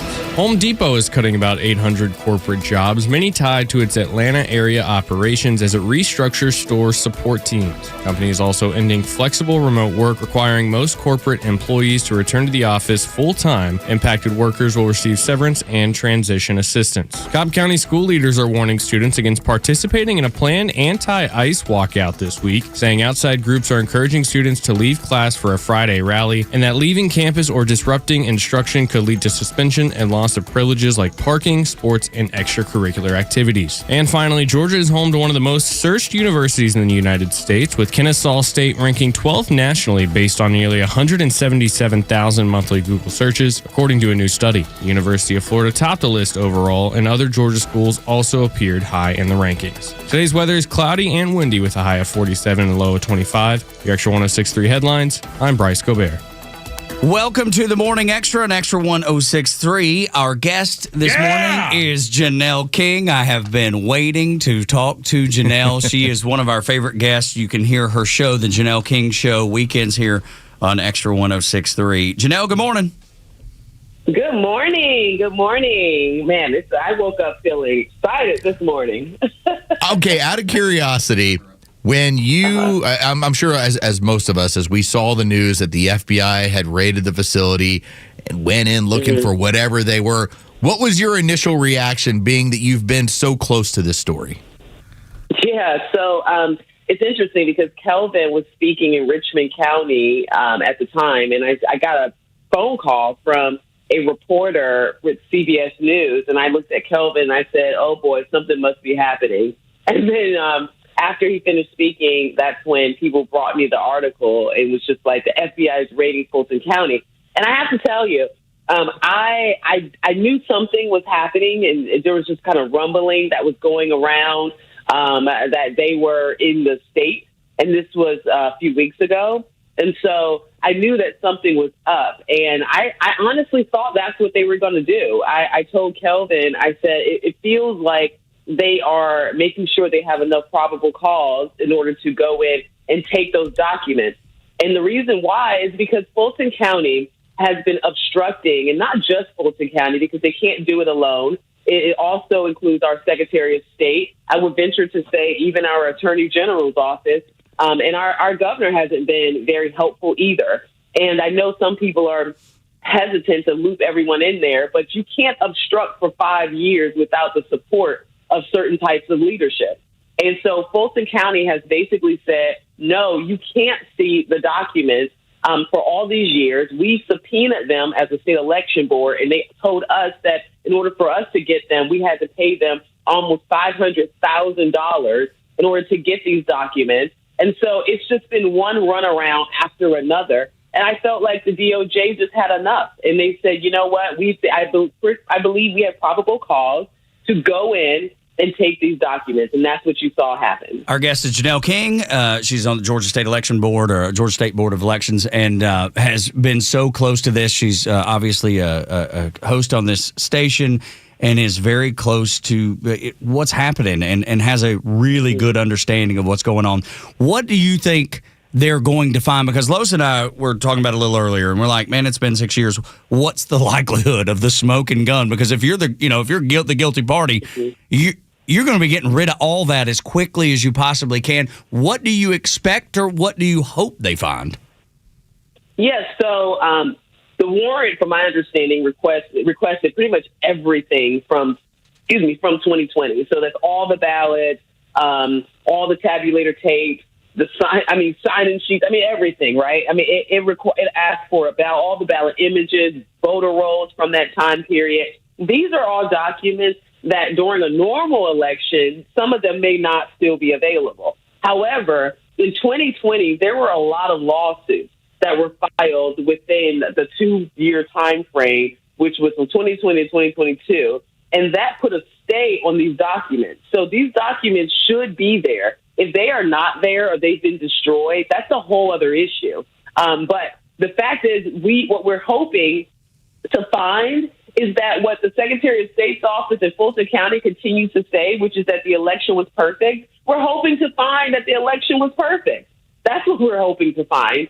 However, I don't believe that's what we're going to see. What I believe we're going to find, and I say this because I've seen images of some of these ballots that are being held up, is absentee ballots that have the word recount written on them. We're going to see ballots that were double scanned. It's just all kinds of stuff that we know is out there, but the only reason why nothing has happened is because there was no evidence of it, because the evidence was locked up in the warehouse. So we're hoping that either we're going to put a stop to all of this and really find out that the election was run perfectly, like everyone is saying, or we're going to find out that the election wasn't run the way they said it was ran, and this is what happened. And I happen to believe that we're going to err more on that side. Janelle King is our guest on the Morning Extra. Once I heard within the media the safest and securest elections that have ever occurred, that immediately had my radar go up and go, okay, hold on a second. I don't know about all this. When you hear people that are critics of this and they talk about, well, they already audited their election, everything came back fine. When you hear that stuff, what is your reaction now that you've gotten a chance to see some of the stuff that you have? Well, you have to understand what types of audits that were being done. They were doing risk limiting audits, which is mostly, it's pretty much just auditing a sample size of the ballots and basically saying that this group, this little small sample size should represent the entire, all the ballots. And then when you do a risk limiting audit, you don't audit all the counties. You pick counties that are, it's supposed to be random, but, who knows? However, they pick counties that they audit that they know doesn't have any issues.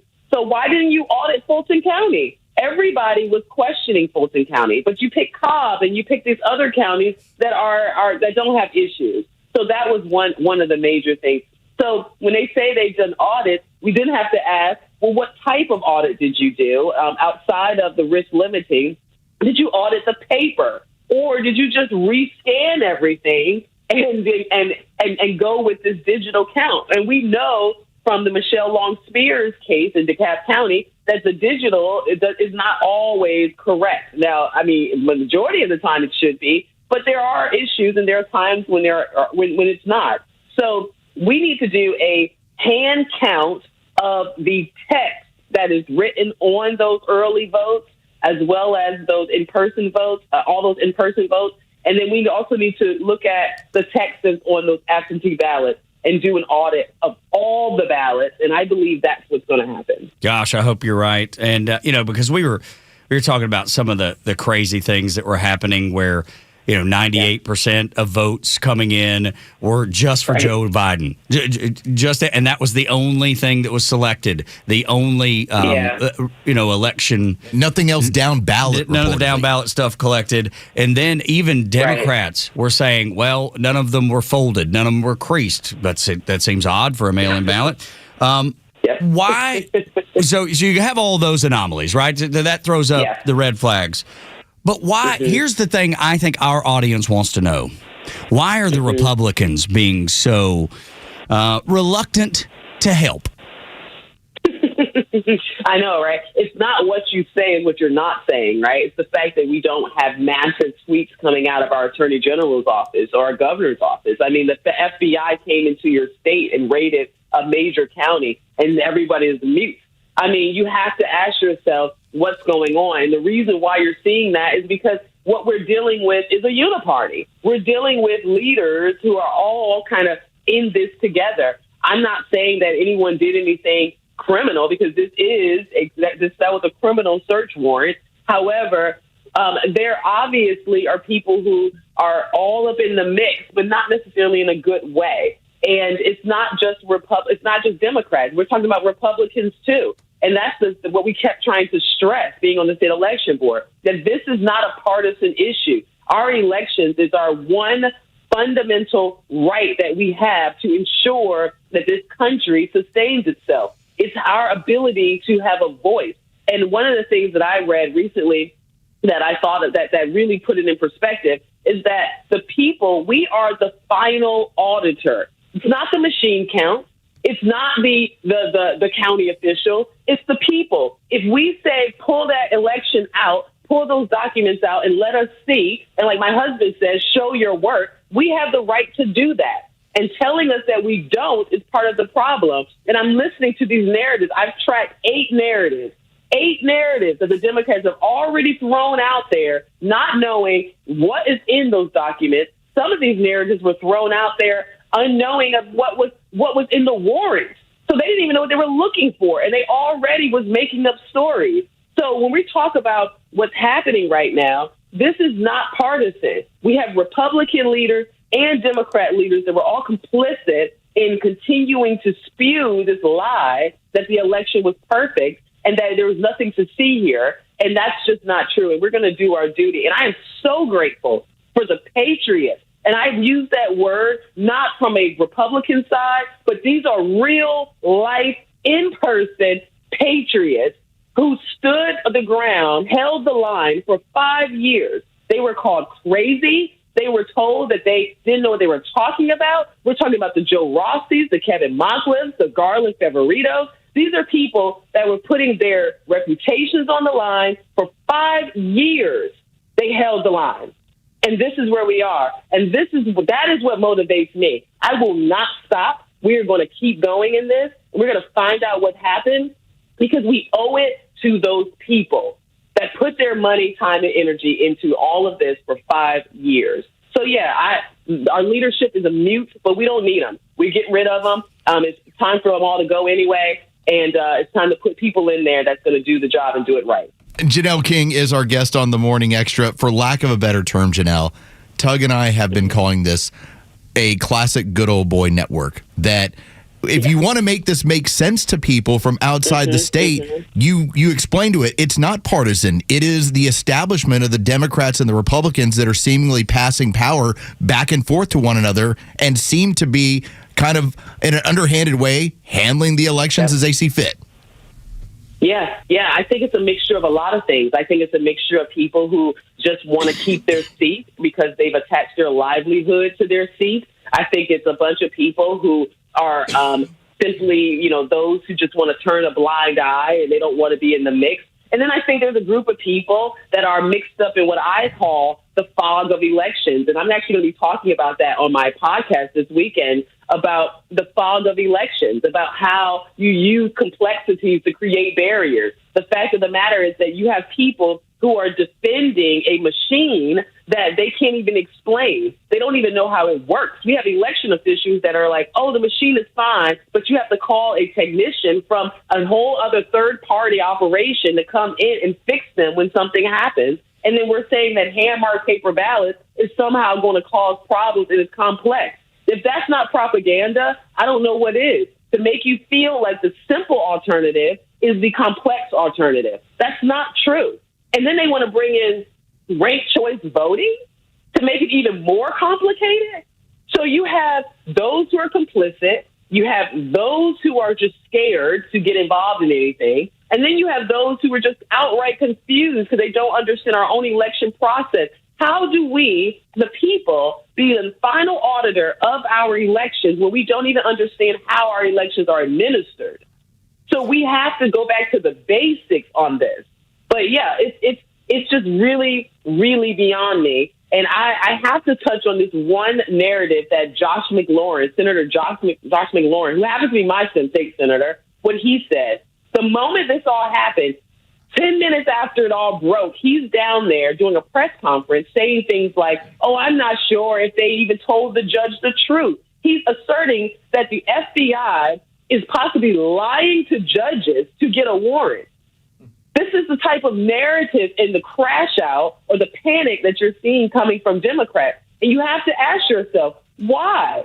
If everything is perfect, there's nothing to see here, then why is everyone so concerned? I love it. What's going on? I want to play this clip from Monica Ivory, Mo Ivory, Fulton County Commissioner and Atlanta City Councilwoman District 3, and have you respond to that. federal agents that had warrants and they came inside the building. Is there anything you can tell the people about what's going on today? Yeah, so first of all, y'all, I'm Commissioner Mo Ivory, okay, from Fulton County. You should follow me because I'm going to tell you everything as it really is. They're trying to jack your vote. That's basically what this is all about. So Trump wants to come in and take the 2020 ballots, right, so that he can say somebody went through them and they can say, oh, we found all these problems, which what would that matter anyway? 2020, right? 4 years already passed. He wasn't the president. He's the president again. So all he's trying to do is make you fearful of going to the polls in 2026. So he's going to say that all this crazy stuff happened and you can't trust Fulton County. And then a bunch of people who live in Fulton County, like especially in Atlanta, where a bunch of the votes come from. Fulton County is a Democratic majority county. So the votes really matter because they sway what happens in Georgia. So he's going to make a bunch of people afraid so they won't go to the polls. So the numbers will deflate and the Republicans will not be out of office. That's what he's trying to do. Plain and simple. What do you think about that, Janelle? I think she's a joke. Mo Ivory gets on her social media and she spews all of this emotional BS because she doesn't know what exactly she's talking about or what's going on. The fact of the matter is President Trump can't stand a lot of the Republicans that are involved in all of this. So the fact that he's trying to protect their seats or keep them in office is already a moot point. That's number one. Number two, when she starts talking about fear, trying to cause people to be fearful to vote, how does finding out if an election office or election county ran the elections appropriately create fear or cause people to be fearful of going to vote? You want to know what causes people to be fearful about voting or pushes apathy? Is knowing that your vote didn't count. Is not being able to explain how elections are run or what happened. It's understanding that Fulton County has made several errors. And one of the things that she also says in that clip is that, yeah, they may find some errors, but who cares? Who cares? Because that was 2020. Well, you know why we care? Because in 2024, there was an election in Hall County in the city of Oakwood, where we had several people vote in the election that was not supposed to vote in that election. And yes, it could have impacted the outcome of that race because the delta between the winner and loser was 88 votes and 300 people voted that weren't supposed to. That was in 2024. So if we don't find out what happened in 2020, then we are doomed to repeat it. And we have been repeating it. We're going to hear cases from recent years where tabulator tapes were not signed. And why? There's a precedent that's now established. When you have a major election like 2020, where you did not require the chain of custody to be intact. So now you look, here we are, 2022, 23, 24, and you have the same issues happening. So no, this is not about replacing or turning over an election because President Trump is already in the White House. So we don't need to do that. This is about finding out what happened in 2020 and addressing it so that we don't continue to repeat these same mistakes. A lot of these local races are determined by a handful of votes. I'm talking about 12, even 2 votes. So when you have people living all outside of the district and the voter rolls are inflated, that leads to other people canceling out the votes of legal and qualified citizens. When you have illegal citizens voting in our elections, you cancel legal citizens' votes. Goodness. When you have people who are double counting and not doing and breaking the chain of custody, we have nothing that we can stand on to say, yeah, this election was accurate. It leads to costly elections. So, no, we are not going to stop. This is what you call securing elections. And I'm so grateful that the DOJ heard our cry from the SEB, and they came into this state, and they're assisting. I'll tell you, Janelle, I made this joke with Tug. If I was ever to decide randomly that I wanted to be a Democrat in the state, well, then I would go vote for your husband 6 times. and get away with it. Yeah. I know. Apparently, Democrats don't have a problem with all the double voting stuff, right? I bet they would have a problem. I bet they'd have a problem with us doing it. Oh, of course. Let us try it. It would be a mess. But yeah, no, I'm glad you mentioned that. Please vote for Kelvin King. I am pushing it. I have to be clear. We are at a crossroad. We're at a fork in the road, and we are at a point where if we don't put the right leader in that seat at this moment, when everything is coming out, when the Dominion contract is up for grabs in 2029, when all of this stuff is on the line, if we mess around and we put somebody in there who doesn't have the best interests of the people, who don't have a job, so they're going to be, their livelihood is connected to this seat, to who is easily corrupted, we will find ourselves back in this situation. It'll be 10 times worse because now they will know how to continue the narrative and continue the cover-up. So we need to make sure we put someone in there that has the backbone, who's qualified, who has the business experience, who is willing to do it, who does not need this seat for survival. He has his own money, his own company. And that's my husband, Kelvin King. We've got to put him in there as Secretary of State because I know that he'll turn this office around. He'll give the support to the election officials that they need in order to do their job correctly. And he'll ensure that your vote counts and that it's counted correctly and accurately. So, yeah, I am not ashamed about it. I'm not playing with this seat. We better put the right person in there or all of this would be for nothing. Janelle King, she is a firecracker, and we love her on the Morning Extra. You can check out her show this weekend, Saturday and Sunday, here on Extra 106.3, where she'll be talking about some of these very same things. Janelle, thank you so much.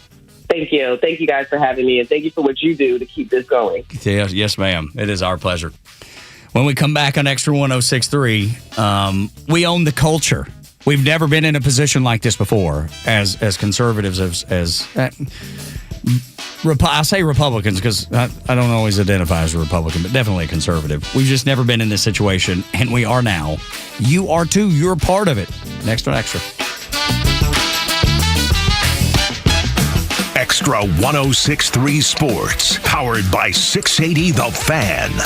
Good morning. Here are your sports headlines for Thursday, January 29th. The Atlanta Hawks are back to win in a game of 500 after getting a big win on the road last night in Boston over the Celtics. 117-106 the final. 6 Hawks are in double figures on the scoreboard. The Hawks, they played the second game of a back-to-back tonight as a team will be at State Farm Arena hosting the Houston Rockets looking for their 5th straight win. Tip-off is set for 8 o'clock. From the NFL, the Falcons are narrowing their search for the next team general manager. Bears assistant GM Ian Cunningham and Texans assistant GM James Lipford are reportedly receiving in-person second interviews this week. With your sports headlines, I'm Carlos Medina. A golf instructor who knows technique can improve an aspiring pro's swing. But one who really cares can help transform a career. There he is, your new champion. When you team up with someone who knows a lot and cares even more, you're unstoppable.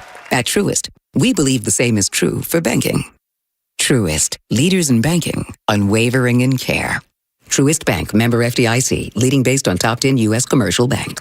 So maybe you've been thinking about it, but maybe you've got the question wrong. For a lot of drivers, the question has been, should I go electric? Maybe the question is supposed to be, does it make sense for me? And right now with the new 2026 Toyota BZ, it's built to fit real life. And with an estimated 314-mile all-electric driving range, quick response, and we're talking 0 to 60 in 4.9 seconds, and a quiet, comfortable ride, charge-at-home capabilities where you skip unnecessary stops, and you enjoy the drive. When you purchase at Marietta Toyota, you're buying from a dealership that's been part of the community since 1975. 3+ generations of car buyers who have realized Marietta Toyota does it better. Customer service beyond the sale is what they do. With the people in the service support to stand behind what you buy day in and day out. Right now, Marietta Toyota, 0% APR for 72 months, plus $3,500 bonus cash on a new 2026 BZ. Visit us on Cop Parkway South. Marietta Toyota, we've been here and we'll be here for you. 0% APR for 72 months equals $1,389 for $1,000 financed with approved credit through Southeast Toyota Finance. Not all buyers will qualify. $3,500 bonus APR cash from SCTF requires financing with SCTF. Applied as a down payment. No cash back. Offer ends 2/2/26. Matt, where does confidence actually come from? Well, Brooke, most people think it's about faking it or achieving more. But real confidence starts with something simpler, self-awareness. So how do you know if you're self-aware? And more importantly, how do you increase it? That's where our image process comes in at howpeopleseeyou.com. Is that the same process made famous by casting director Sam Christensen from MASH? Yeah, and today it's helping corporate professionals show up with clarity and authenticity because confidence starts when who you are matches how you're seen. Learn more at howpeopleseeyou.com and sign up for a free preview event. That's howpeopleseeyou.com. Hey, it's a Kimmer talking about Stovall. Yeah, I just wanted to brag on Stovall. I went up there and actually got a quote on some of their material up there, and he gave me the quotes I wanted, but he said what would work best, they don't carry, and referred me to one of their competitors. That's how good they are. And sure enough, he was right. The material he was talking about that they don't carry, it's actually going to work best for me. So I've got that on the way. It all worked out well. Makes me want to go back and buy something from them now. Folks, when it comes to landscaping supplies, start at Stovall. 11 locations around Atlanta. Online at StovallInc.com. I'm Ed Evans, CEO of Consumer Cellular. You know, the big wireless companies say they have discounts for people over 55. But unless you're willing to sit on hold and ask, you're probably paying more than you should. At Consumer Cellular, there's nothing to hunt down. We're built for people 50 plus with plans starting at just $20. And our 100% US-based customer service actually answers the phone. Call 1-888-FREEDOM or visit consumercellular.com today and get your second month free for a limited time. Taxes, fees, and other third-party charges will apply. See website for additional details. Need a quick sports fix? Catch Holy Crap, It's Sports with Pete Davis every weekday at 5:20 on The Kimmer Show. It's fast, funny, and a break from the political chaos. Only on Extra 106.3. I've never been a cool guy. I've never been considered cool, and with good reason. I'm not cool. I get it. I understand. When you see people that are, you're like, they're so magnetic. Their personalities are. You know, whether it's an athlete or an actor, an actress, they just have what Zach Brown would describe in his song, whatever it is. They have it. I told this story actually a couple days ago, so I'm glad you reminded me. So this is how I would best sum up what my high school years were like. So I was the quarterback of our team. I was our primary pitcher and hitter and everything in baseball. And so you would think, man, what did you do? Like, did you go out with the girls and go hit keg parties? Yeah. I was like, no, I got free Frosties at Wendy's. Let's go. It's like, well, why? It's like, because the owner would give us free Frosties if we turned off the power at the Burger King across the street. How did you not get caught doing that? We'd throw the breaker and then we'd drive off. We'd go collect our Frosty. And everybody at Wendy's would be screaming and cheering because we took the power out over at Burger King. So, yeah, I didn't do the whole hanging out, cool kid. I was like, I'm just going to play some computer games and go take BP and maybe go get a free Frosty. I don't know a lot about Nicki Minaj. I know who she is. I know she's a rapper. I know she, there for a while, was one of the biggest rappers. Man, you saw her everywhere. And then she came out as a Donald Trump supporter. And then, a lot of people turned on her a little bit, but she's still up there, if you ask me. She's still up there with people that matter and people that make waves in pop culture.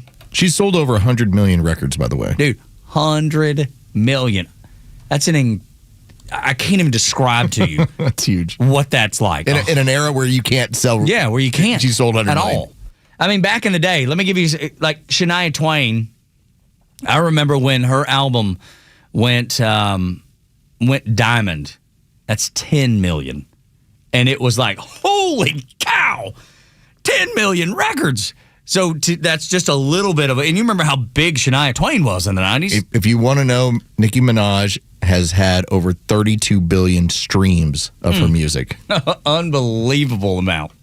So that puts you in the mindset of how popular she is to pop culture, how popular she is to people that keep up with this kind of stuff, that keep up with music, keep up with what's cool and what's not, and social media and all that. Guess that she, being a Trump fan, would put a dent in that, but it doesn't seem like it has. I'm sure there's been people that turn on her because she said she's Trump's #1 fan. I am probably the president's #1 fan. And that's not going to change. And the hate or what people have to say, it does not affect me at all. It actually motivates me to support him more. Boom. And it's going to motivate all of us to support him more. We're not going to let them get away with bullying him and, the smear campaigns. It's not going to work, okay? He has a lot of force behind him, and God is protecting him. Amen. Amen.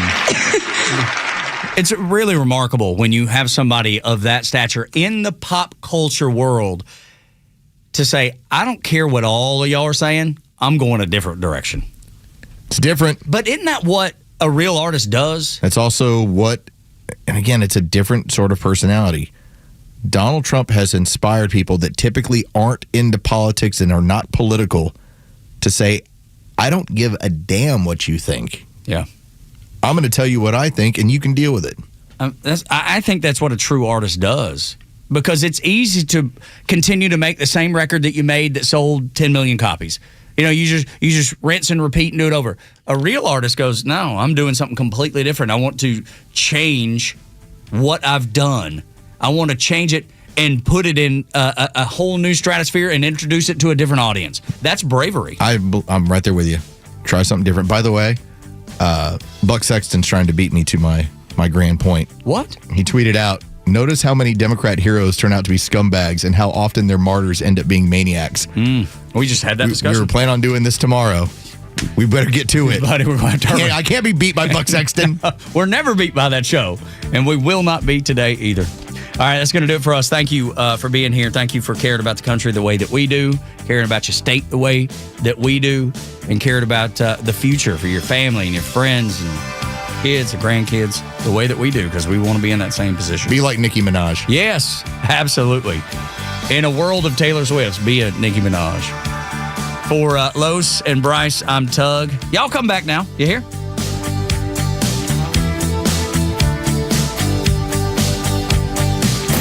The legend Neil Bortz is only on Extra 106.3. With daily commentary you'll hear throughout the day.